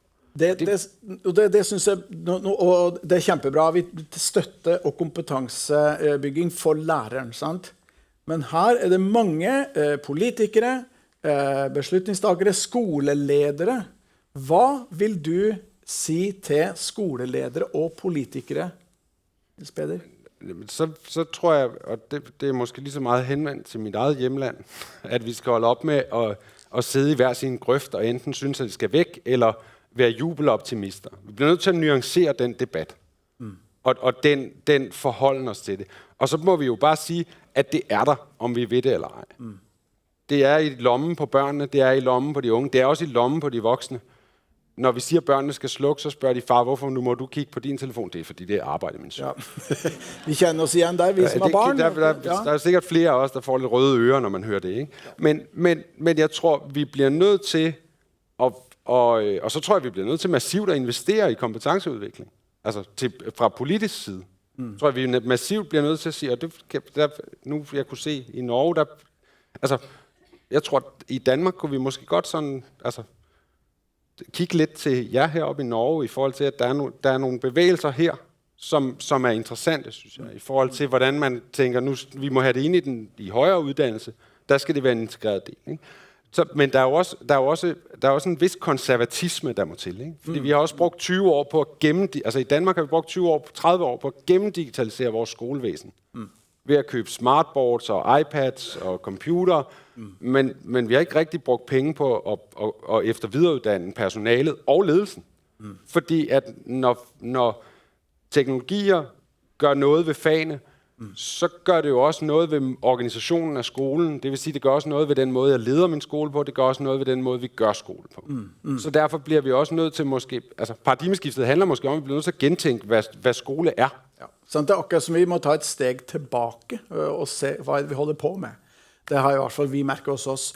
Helene, vi må ha flere spørsmål. Ja, jeg tenker nå må vi inn i litt sånn høypolitikk igjen, som vi har drevet med litt før i dag. Og det er et spørsmål om at AI er også tilgjengelig for udemokratiske regimer. Hva er de største truslene for utdanningene? Hva er den største trusselen for utdanningene når i udemokratiske regimer? De kan jo også fore inn i chatbotene, ikke sant? Som betraktninger rundt det. Ja. Jeg skal lige forstå. Jeg skal også forstå. Ja, kanskje når udemokratiske regimer laver deres egen chatbot. For eksempel. For eksempel den nye kinesiske chat-GPT. Vi tar Lise, hun var klar. Ja, jeg bare tenker, dette er jo noe som er faktisk kjempeviktig, ikke bare å reflektere over selv, men også å faktisk snakke med eleverne om. Fordi dette er jo litt av det som vi sagt her tidligere også. Du får den biasen inn her, ikke sant? Du får et verdensbilde.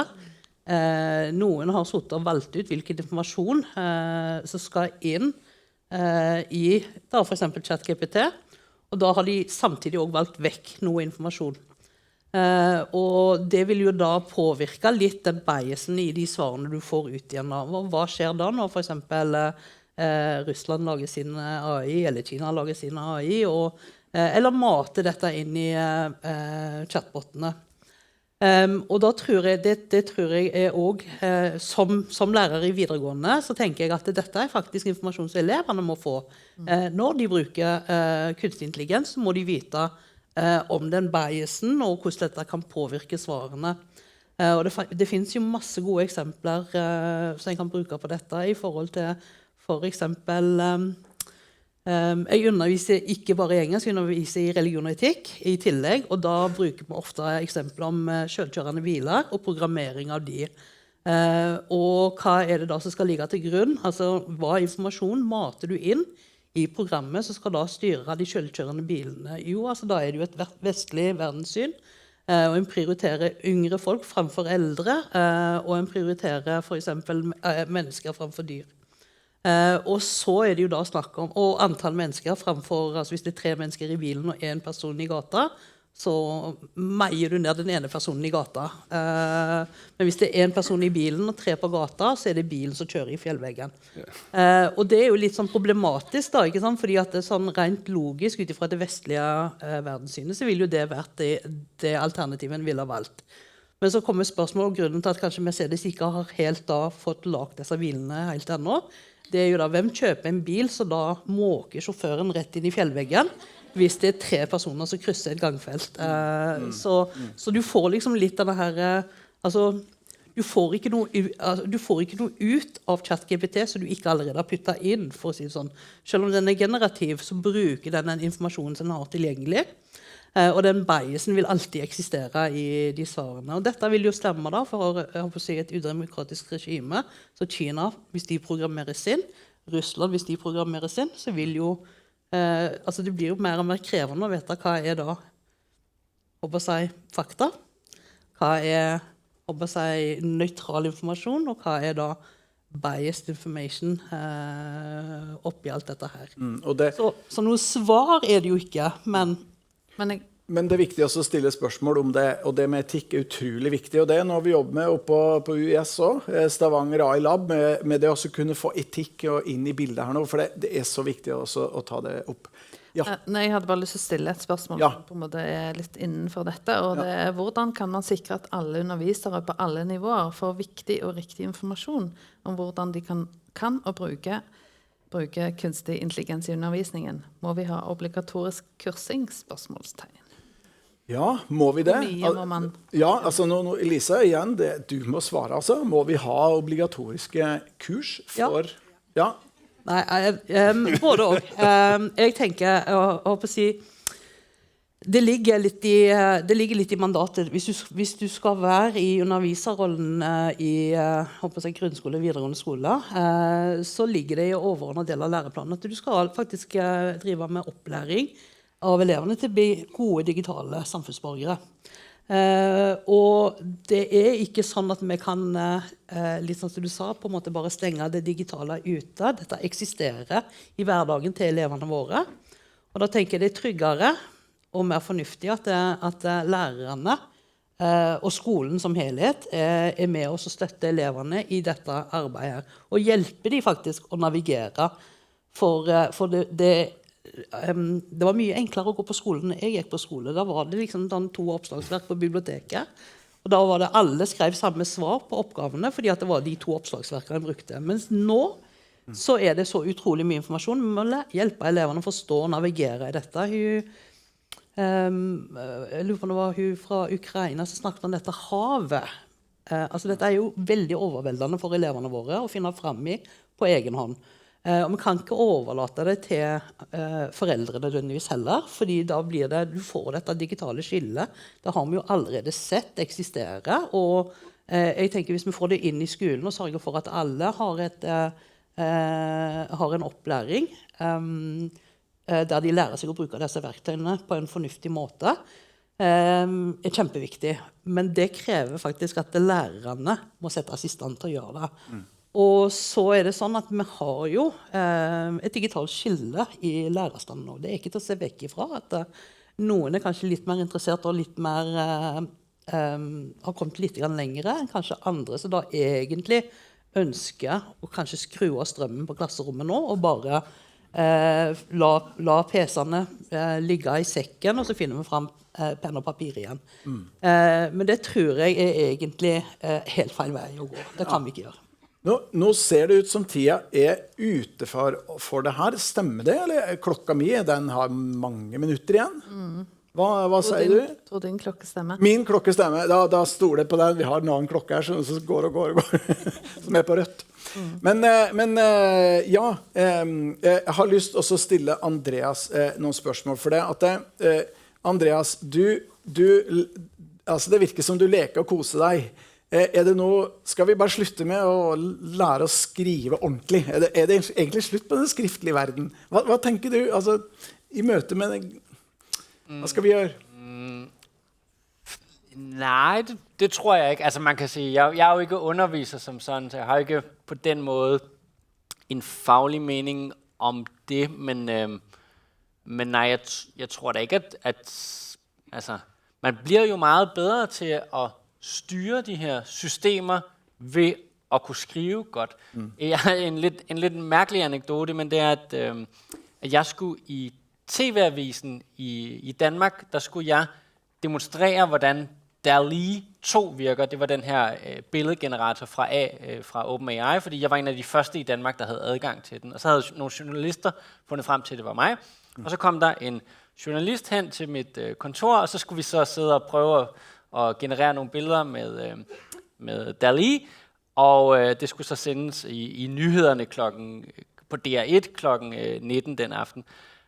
Og ham journalisten, fordi han var meget bedre til engelsk end mig, så var han enormt meget bedre til at prompte og få de rigtige billeder frem, end jeg var. Jeg staver ret dårligt, og jeg kender ikke for eksempel kunstperioder, og jeg havde faktisk svært ved at formulere mig godt på engelsk. Og det gjorde, at han, fordi han var skriftligt dygtig og var god til engelsk, så kunne han faktisk de ting, vi ligesom freestylede lidt og gerne ville have frem, han var meget bedre til at få det frem. Så selvom jeg var eksperten, så fordi hans sprog var bedre, så var han sådan set en bedre bruger af det her system. Så da blir det, jo flinkere du er, jo bedre modell. Altså, så det handler lidt om hvordan du stiller spørgsmål, eller hvordan du lager det promptet, som vi kalder det. I hvert fald lige nu. Det er jo svært at sige, hvordan de her systemer udvikler sig. Man kan sige sådan noget som ChatGPT, den kan tit godt forstå dig, selvom du skriver selv, når du er fuld eller et eller andet. Altså, men jeg vil sige, at altså, det at du ved noget om emnet, kan fagtermerne og kan udtrykke dig præcist, så kan du jo styre, hvad det er, den skal. Og konkret, jeg sidder og programmerer ret meget, og jeg programmerer i samarbejde med de her systemer, og jeg er jo meget bedre til at gøre det, fordi jeg har noget viden om programmering, og jeg har et vokabularium omkring programmering, og dem jeg underviser, som er helt nye til at programmere, de ved jo ikke, hvad for nogle slags spørgsmål de skal stille den, for at opnå det, de gerne vil. Så det har vi ikke nevnt denne programmering. Jeg elsker programmering selv, og det er Rebecca også, ja du også. Er dette et godt verktøy for å lære seg programmering? Kanskje vi ikke trenger å lære programmering, Rebecca? Altså, det er jo et kjempenyttig hjelpemiddel til å lære seg på nye måter, da. Fordi at man kan si, ok, hvordan skriver jeg dette her, ikke sant? Og så får du et eksempel, eller du kan kode din egen kode, og så kan du spørre, er det her en god kode, eller burde jeg endre noe, for eksempel? Sånn at det er jo et kjempenyttig verktøy, og det gjør at man blir en bedre koder, i hvert fall har jeg blitt det vet jeg. Men man har også fallgruver, som at de kan foreslå for eksempel at alle firmaer da, rundt forbi får den samme sårbarheten, ikke sant, i forhold til hacking og sånne ting. Nå er vi ikke helt inne på de temaene der, da, men det er også noe som jeg også er veldig opptatt av. Da. At det er liksom, det er en slags balanse der, da, sånn som du også snakker om. Et spørsmål til fra publikum. Ja, og dette tror jeg du også kanskje kan bidra å svare på, Tom. Hvordan tror panelet at AI vil bli regulert i fremtiden? Ja, hvordan vil det bli regulert i fremtiden? Vi har hørt om, har vi ikke det? Altså at EU jobber med AI Act. Det tar vel et par år. EU jobber, ja det tar jo litt tid. Men ja, det kommer vel akkurat som vi har GDPR, som kalles personvernforordningen, så vil det gjerne komme noe som heter AI Act, altså kunstig intelligensforordningen.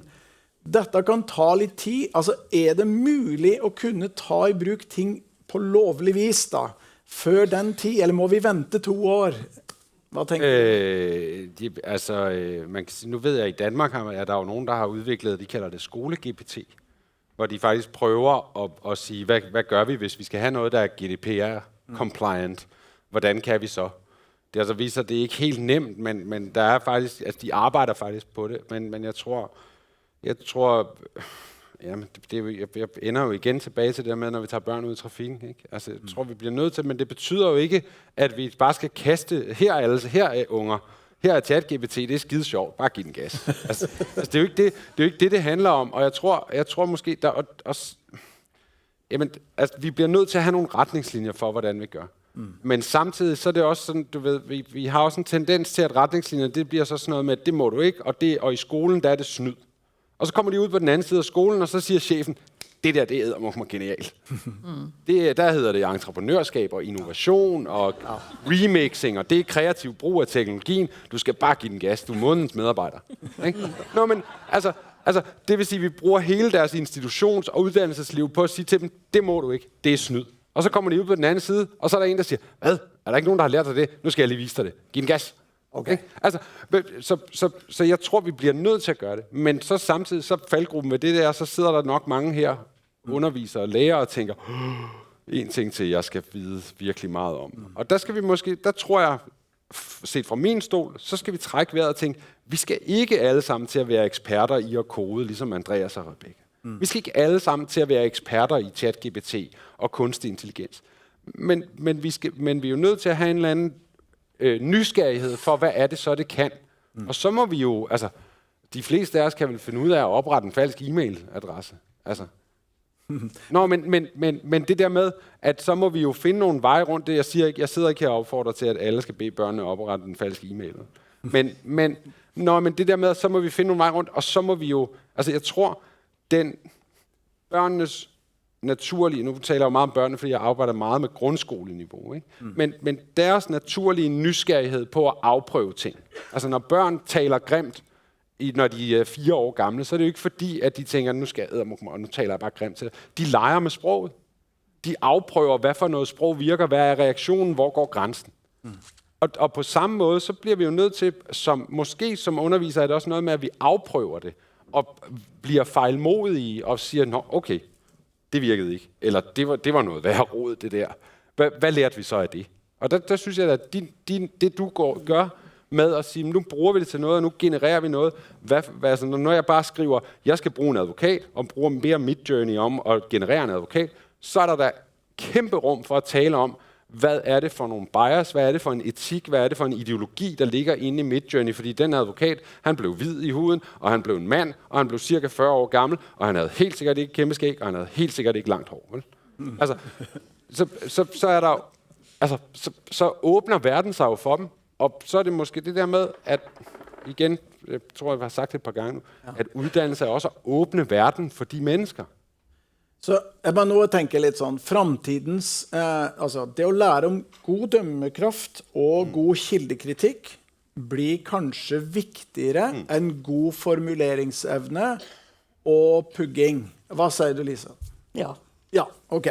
Helt klart, altså sånn er absolutt. Hva er det dummeste vi kan gjøre akkurat nå? Hva er det lureste vi kan gjøre akkurat nå? Altså det dummeste vi kan gjøre er jo å skru av strømmen og håper jeg, fjerne hjelpemidlene og la elevene gå tilbake til penn og papir. Ja, skal de alltid ha skjerm? Nei, selvfølgelig ikke. Og selvfølgelig skal det være håper jeg, god pedagogisk bruk av de digitale verktøyene uansett, og det skal være en hensikt med det. Men når da denne teknologien faktisk eksisterer, og formuleringen altså eleven må kunne formulere seg til et visst punkt, og så kan de bruker jo allerede rette verktøy, de bruker allerede grammatikkverktøy som hjelper de med å skrive tegnsetting. Hvorfor kan de da ikke bruke i tillegg da en samtalebot for å forbedre setningene sine, få hjelp til å formulere seg enda tydeligere, og gjøre teksten enda mer lesbar. Det skaper jo også faktisk muligheter for oss å ha en samtale med eleven om hva er det som gjør en tekst god. Hva var teksten du startet med? Hva er teksten som endte opp? Hva måtte du snakke med ChatGPT om? Eller samtalebotten om for å komme frem til denne teksten her. Så det er absolutt masse læring i, en ting er jo så, jeg tenker at det å så formulere, altså det er ikke alle lærere engang, altså noen lærere trenger jo også litt hjelp til å formulere seg i enkelte situasjoner. Vi også skal selvfølgelig da kunne bruke ChatGPT for hvordan skal jeg si dette på en enklere måte, eller på en bedre måte, sånn at klassen min forstår hva det er jeg vil frem til her. Så dette er absolutt et hjelpemiddel for de tingene her. Og det dummeste vi kan gjøre her er også bare hive disse verktøyene rett ut, og bare si at de ikke eksisterer, og la det være overlate ansvaret til eleverne med å så utforske og finne ut av dette selv. Veldig kjapt, Nils Peder, på den. Ja, men jeg er helt enig, fordi at nu i Danmark i sommer, så havde vi, så i Word, der er jo rettefunktionen, røde streger og blå streger, og retningslinjerne blev, at man måtte godt bruge Word, men man måtte ikke højreklikke, fordi så kommer den med ordforslag. Altså, du må ikke holde musen for længe hen over ordet. Så måske er der også noget i, hvad er det, vi bedømmer? Altså så udprøvningsformer, altså eksamensformer, hvad er det egentlig, vi bedømmer efter? Er det, hvor godt du staver? Nej, eller hvad? Altså, jeg tror, det er jo den diskussion, vi også, og det er måske sådan på politisk niveau, vi bliver nødt til at have den diskussion om, hvad er bekendtgørelserne for, hvad er det, vi skal kunne? Ikke? Altså, vi skal kunne stave, som Andreas, dit eksempel er jo genialt, ikke? Men måske er det nogle dybere ting, som vi faktisk kunne give os til at bedømme på, når vi siger, hvad har du så lært i skolen? Helene, har du et Ja, en liten sånn follow-up til det som Nils Peder var inne på. Går vi mot slutten av tradisjonelle eksamensformer, blir mappeoppgaver og muntlige vurderingsformer den nye standarden? Rebecca, har du en mening om det? For du har undervist på Universitetet i Agder. Ja, hva tenker du? Nei, altså jeg tenker jo at vi må nok revurdere på en måte hvordan vi legger opp oppgavene våre. Vi må regne med at kanskje noen bruker disse typer verktøyene. Så hvordan kan vi vise eller få de til å reflektere over ting på en annen måte? Kanskje må vi ha mer samtaler, at vi har mer muntlige diskusjoner om ting. At det ikke nødvendigvis alltid er at man må ha skrevet noe. Fordi at jeg tenker sånn, det er så mange ting i arbeidslivet som ikke er avhengig av at du er flink til å skrive. Det er jo ikke den viktigste oppgaven. Altså hvordan du skriver, og om det er grammatisk riktig, og alle typer sånne ting. Sånn at hvis vi greier å tenke litt nytt på det i de oppgavene som vi skriver, en oppgave som jeg lagde var liksom litt sånn, for å gjøre det morsomt, liksom, hvordan kan vi liksom, du kan bruke ChatGPT, men hvorfor tror du at den svarte sånn som du svarte? Kan du finne bevis for det, for eksempel? Så forståelse er mye viktigere enn det å formulere seg flott. Altså, er det der vi går nå? At det å kunne forstå ting er bedre enn akkurat det? Ja. Ja, hvis man tenker at man har en pott med liksom ressurser, eller med tankekraft og kunnskap som man kan fylle, da. Hva er mest viktig for å få samfunnet fremover? Ja. Det er jo ikke at alle er like gode til å skrive. Andreas, hvis du var kongen av Danmark... Nei, men i Norge så hadde vi en drops som heter kongen av Danmark. Men hvis du var hvis du var myndigheter i Danmark, og du virkelig satt med muligheten for å fordele penger, hva ville du ha sagt hva ville du ha fordelt midler til når det gjelder til skole og undervisning, nå i lys av det vi har? Har du noen... Dette har jeg ikke spurt deg om før, men hva vil du ha sagt, hva er viktig å bruke penger på i skole nå, fordi at vi nå har nye verktøy? Hva skal vi gjøre? Skal vi bygge nye bygninger? Skal vi lage helt nye undervisningssettinger? Jeg har ikke været kongen før. Nej. Skal jeg lige tænke lidt over? Jamen, jeg tror ikke, at sådan... Nej, altså, vi har jo købt alle computerne. Okay, ikke flere datamaskiner, det har vi nok. Ja, men altså, jeg tror, der er brug for noget opkvalificering. Det synes jeg, der er et lærer, som jeg møder. De skriger på det, og de vil jo helt vildt gerne. Og så er der faktisk også, en gang imellem er der også nogen, som ligesom er sådan, nej, det vil vi ikke, det her.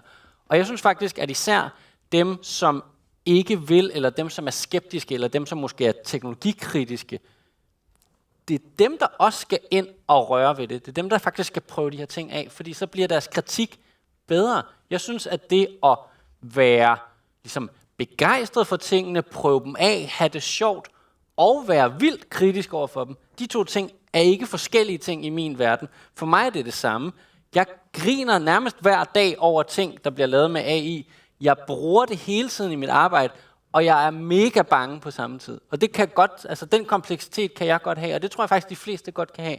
Så jeg tror, at man skal sådan ligesom, ja, hvordan man gør det, det er der sikkert nogen i rummet her, der er bedre til, hvordan man fordeler penge. Men jeg tror da, at man skal opkvalificere lærerne, fordi de er interesserede. Ja. Og da et sidste liten kommentar. Jamen, så skal man måske også opkvalificere os alle sammen, fordi diskussionen kommer tit til at tage udgangspunkt i, jeg har også engang gået i skole. Så jeg ved også, hvad skole er. Og så sidder alle dem, der underviser ude i skolen, eller på de videregående uddannelser, eller på de højere uddannelser, og tænker, Du har aldrig prøvet at undervise, du har en overhovedet ikke gjort det der. Men vi har en idé om, at vi alle sammen ved lige præcis, og specielt for børnene, vi ved alle sammen, hvad skole er, fordi jeg gik også i skole. Jeg gik i skole tilbage i 80'erne. Ja. Så jeg ved lige præcis, hvad skole er. Men vi må da håbe, at skole er noget andet. Altså, skole er grundlæggende noget andet i 2023, end det var i 1983.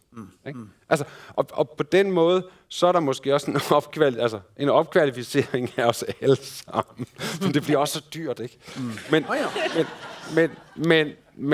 altså... Det vil koste penger at tvinge alle ind på et obligatorisk kurs, ikke sant? Ja. Jo, altså sådan et slags borgerkursus. Ja, ikke sant.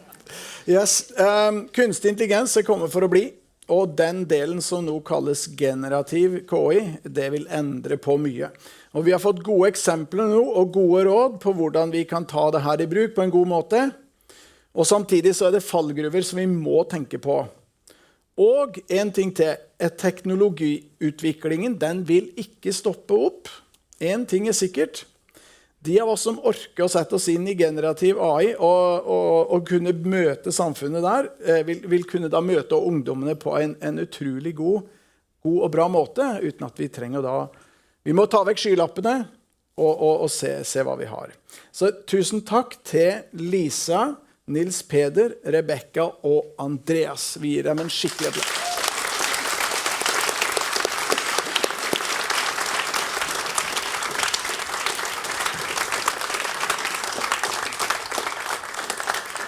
Ja, tusen takk til panelet. Vi begynner å nærme oss slutten, men et par ting før vi stenger helt butikken. Joanne, du må komme opp på scenen. Joanne jobber hos Nettopp US, som er arrangør for dette arrangementet, og du skal lese et dikt for oss. Vær så god. This is where we sit in uncomfortable chairs and try to look comfortable while we listen to people talk about things that are important, or at least pretend to be. Så dette var et lite AI-skråblikk for en konferanseutsatt bransje. Dette her... Andreas var jo inne på det. Han har jo drevet og generert AI-dikt som vi så tidligere i prosjektet Better Poems About Things. Nå håper jeg dere har hatt litt større utbytte av denne ettermiddagen og kvelden enn dette her nye medieskapte diktet skulle tilsi. Men uansett, vi nærmer slutten, men vi er så inspirert av Andreas sine sprø påfunn at vi har bedt han avslutte kvelden for oss. Så... Hold dere fast og følg nøye med, for dette her er ekte kunstig intelligens. Vær så god, Andreas. Okay.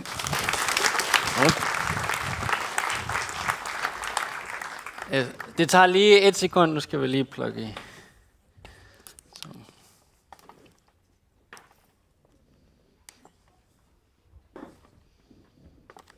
Tak.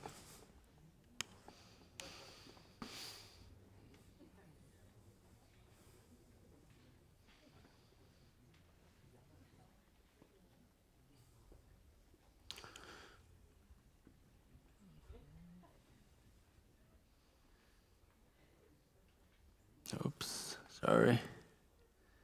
1 sekund.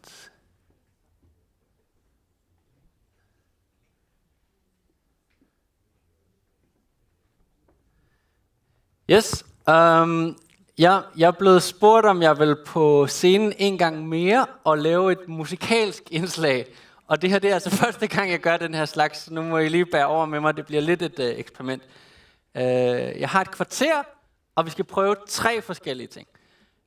Det første, det er et lidt ældre værk, jeg lavede, faktisk allerede tilbage fra 2016. Det er oprindeligt lavet til en hackathon i Sydkorea i samarbejde med en amerikansk kunstner, der hedder Gene Kogan, og det hedder Doodle Tunes. Og lidt ligesom jeg startede med, da jeg var på scenen før, med at tegne nogle tegninger, som så blev bare vakt til live, så var det her faktisk det oprindelige værk. Man tegner musikinstrumenter, og så er systemet trænet til at genkende musikinstrumenter, og på den måde kan man komponere musik ved at tegne, hvad for nogle ting man gerne vil have. Og den oprindelige version var med papir og tusch. Nu har jeg lavet en online version, som alle kan prøve, så den her kan I prøve, og der kommer også links til alt det, vi skal lidt senere. Så lad os håbe, at den virker. Jeg har også tilføjet nogle ikke-musikagtige lyde. Jeg ved ikke helt, om vi skal have dem, men lad os lige prøve at se. Det man også kan med den, det er, at man kan faktisk se, hvis vi switcher til hard mode, den har både en easy mode og en hard mode, så i den her hard mode, så kan man se alle mulige andre bud. Jeg har trænet den på mange kategorier. Jeg tror, det er omkring 500 kategorier. Så selvom jeg nu prøver at tegne trommer, så lige nu tror den, det er en kano. Nu tror den, det er en sky. Lad os prøve at se her. Nu tror den, det er en cooler eller en hockeypop. Hockeypuck. Og lad os se her. Birthday cake. Nej. Og se, drums, den er helt hernede på 3%. Men jeg kan så switch to easy mode. Og så synes den, at det er fint nok med 3% drums. Okay, nu kom der lidt mere. Så I kan også se her, trommerne, de har altid 2 trommestikker. Og så kan jeg så tilføje lyden om lidt. Og når jeg gør det, så vil den efterhånden begynde at spille musik. Og jeg tror bare, jeg vil prøve at lave lidt musikinstrumenter, og så må I nyde kompositionen. I kan også råbe, hvis der er noget, I gerne vil have tegnet, så prøver jeg at tegne det. Lad os se. Ja. Så den blev genkendt. Og lad os se her. Ja, så nu begynder den at spille. Og den her piano. Nogenlunde i hvert fald, ikke? Yes. Og så prøver vi at tegne en bass. Den tror, det er en sav. Ups. Eller en krokodille, faktisk, i virkeligheden. Ja, men den skal have nogle strenge, jo, ikke? Sådan en guitar her. 5% guitar. 8% guitar, fedt nok. Det er en bass i virkeligheden. Det er også lidt noget sådan noget. Ja, så burde den komme om lidt. Og det her. Saxofon, yes. Og så kan man tegne flere af det samme instrument også. Så vil den faktisk spille endnu vildere med det instrument. Så prøver vi lige at tegne nogle flere trommer. Ups, ja. Yeah. Og vi tegner et par instrumenter mere. Ja. Så prøver vi lige at tegne en sav også. Måske. Nej.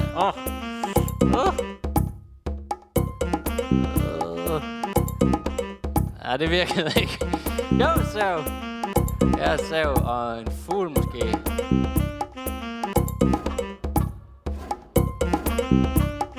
Vi laver nogle flere fugle.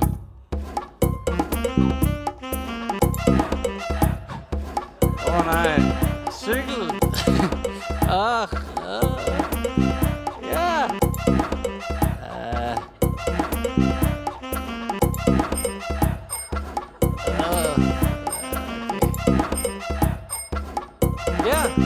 Okay, det var det. Nå, vi skal lige nå nogle flere ting. Yes. Okay. Den næste ting her, den er endnu dummere, faktisk. Så jeg beklager på forhånd. Den skal lige loade. Ideen kommer fra... Jeg kan godt lide at være med i panel. I dag var det svært, for jeg fik nogle spørgsmål, jeg aldrig har fået før, som, hvad vil du gøre, hvis du var Danmarks konge? For eksempel, det har jeg ikke fået før. Men nogle gange, så kan man faktisk få de samme spørgsmål igen og igen. Og så lavede jeg sådan et system, hvor at jeg kunne ligesom optage, hvad folk sagde, og så kunne jeg bede det, der hedder GPT-3, altså forløberen for ChatGPT, om at svare for mig, og så ville svaret komme ud af min mund, når jeg åbnede munden.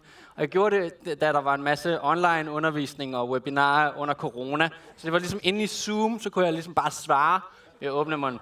Og så har jeg lavet en version af det også, hvor jeg så kan spille musik ved at åbne munden. Så uden at jeg kan slet ikke synge, men så vil min mund komme ud af min mund, og så spille på det her klaver. Det er ret underligt. Nu prøver det her over.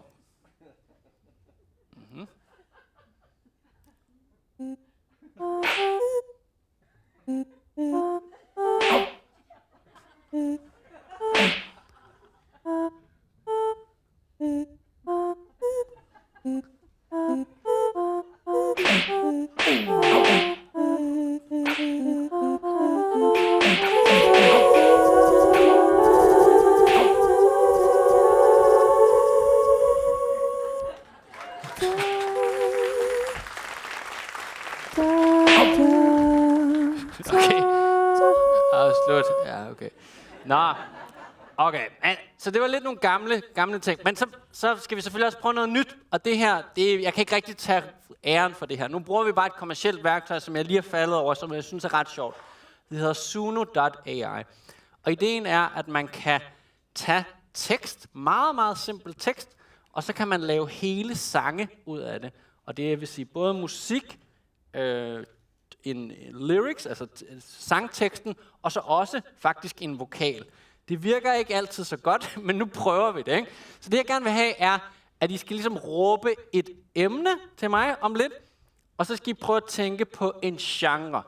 Og det, I bestemmer fuldstændig selv. Vi prøver bare, og det går måske galt. Er I med på den? Så først tænk lidt over et emne, og så en genre. Og så prøver vi det af. Og nu skal vi selvfølgelig... nej, nu lukkede jeg det hele. Skal vi lige hen. Okay. Så er der nogen, der har et godt bud på et emne? En hest? Perfekt. Okay, klart. Ja. Kan det være mere specifikt? En hvad for en søhest? Okay. Hvad for noget? Napoleons hest. Okay. Så det skal handle om the horse of Napoleon. Er det sådan her? Nej, jeg kan allerede se nu, jeg er dårlig. Napoleon. Sådan her, ja. Og hvad for en slags musik skal det være? Rap?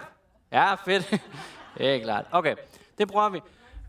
Lad os prøve et par ting mere. Er der nogen, der har nogle emner? Det kan også godt være nogle emner fra i dag. Noget, vi har snakket om i dag. Er der nogen, der har et bud på et emne? Kongen af Danmark. Okay.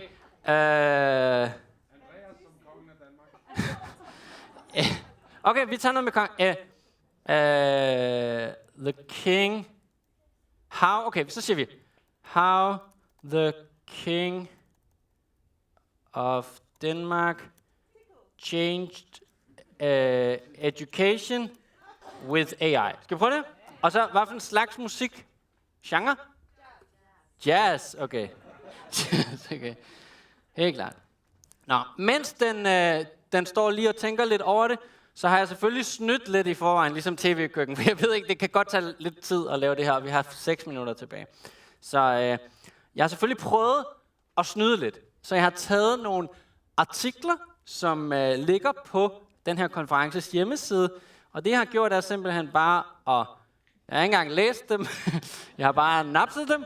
Og så har jeg gået ind og gjort det samme her. Og sagt for eksempel black metal. Og så har jeg pastet det hele ind. Så i stedet for at bare sige, at den handler om et særligt emne, så paster jeg bare det hele ind. Så nu er det altså black metal, der handler om det her med netbaseret uddannelse. Er I klar? Det lyder sådan her.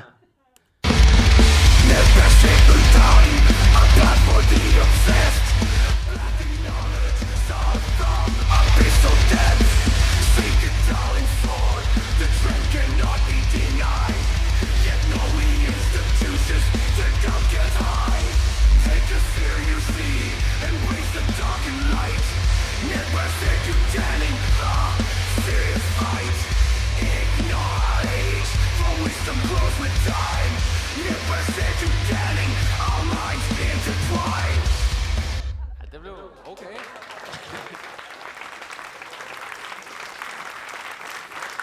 Så prøvede jeg også den her. Den kom på i går. Paolo, hvor er Paolo? Ja, okay. Så den handler om noget med læsekrise. Der er noget i nyhederne med en skuespiller og en kampagne mod skærme. Også noget af det, vi snakkede lidt om i panelet. Og genren er hiphop, og jeg har fået den til at gøre det på norsk. Så nu prøver vi her. Og læg mærke til dialekten. Jeg tror, vi er lidt nordpå op i Norge, tror jeg nok. Nej, jeg ved det ikke. I er læsekrise, løber blå bag bok. Digitalen kan du kanskje rope. Søkes på lærling, fint og flott. Bok eller skjerm, det blir litt hot. Spiller ingen rolle hvor du leser dem. Så længe det forstår du hvad du læser igjen. Enten det er et bok eller skjermen som vet. Vi bringer kunnskapen, la oss aldri glemme. Skriv ut det så slå på nettbrett ditt. Ja, kunnskap er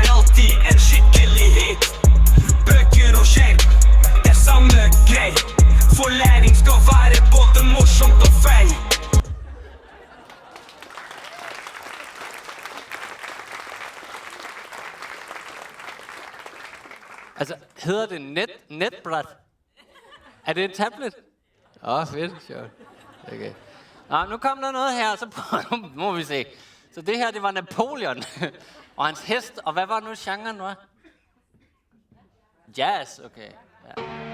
Napoleon, the emperor that made his mark, riding high on the steed that had a spark.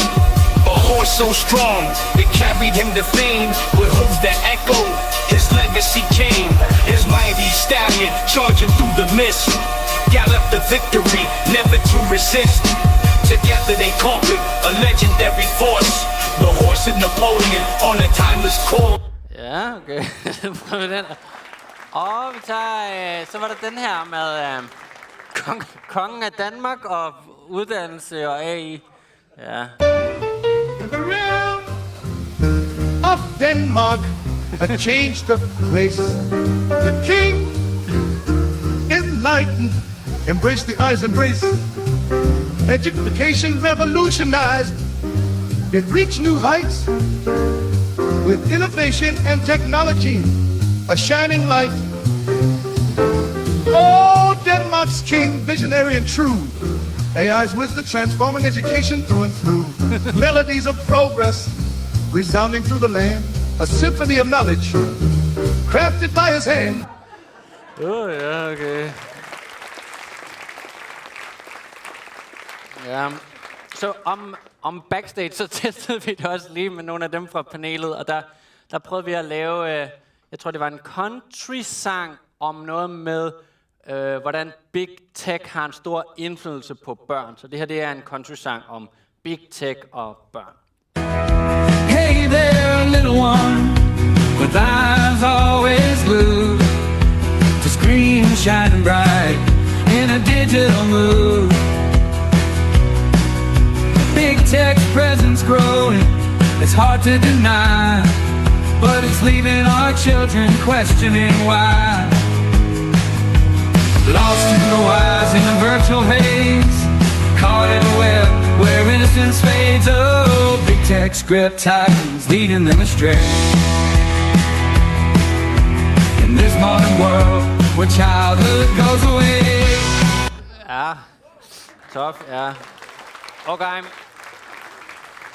Hvis man er interesseret i at prøve, altså måske er I mest interesseret i det her nye. Jeg har jo ikke lavet det, jeg faldt bare over det.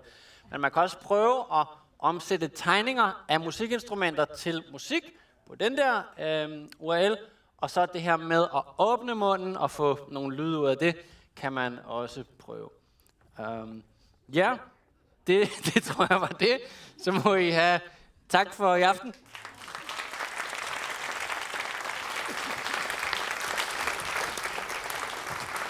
Tusen takk, Andreas. Det var en bak meg som sa tenk at vi skal sitte og klappe for AI, så det var litt morsomt på slutten av dagen. Nå har vi blitt litt klokere. Vi har lagt frykten til side, og vi har sett AI rett inn i øynene. Nå er Know-How EdTech over for denne gang, så det gjenstår egentlig bare for meg å reklamere for at dette opptaket av denne seansen vil bli lagt ut på nettsidene til Know-How EdTech om kun kort tid. Og der ligger det også flere videoreportasjer om god praksis. Så har dere tips til tema til neste års konferanse, eller til filmer eller videoer som vi skal gjøre, så spill det gjerne inn til oss. Ja, nå stenger denne salen, men alle som har lyst til å henge igjen i baren er hjertelig velkommen til det. Alle som har bidratt her i kveld kommer til å være her en god stund til, så det er kjekt hvis dere gjør det. Tusen takk for at dere kom. Så håper vi at vi ser dere til neste år igjen.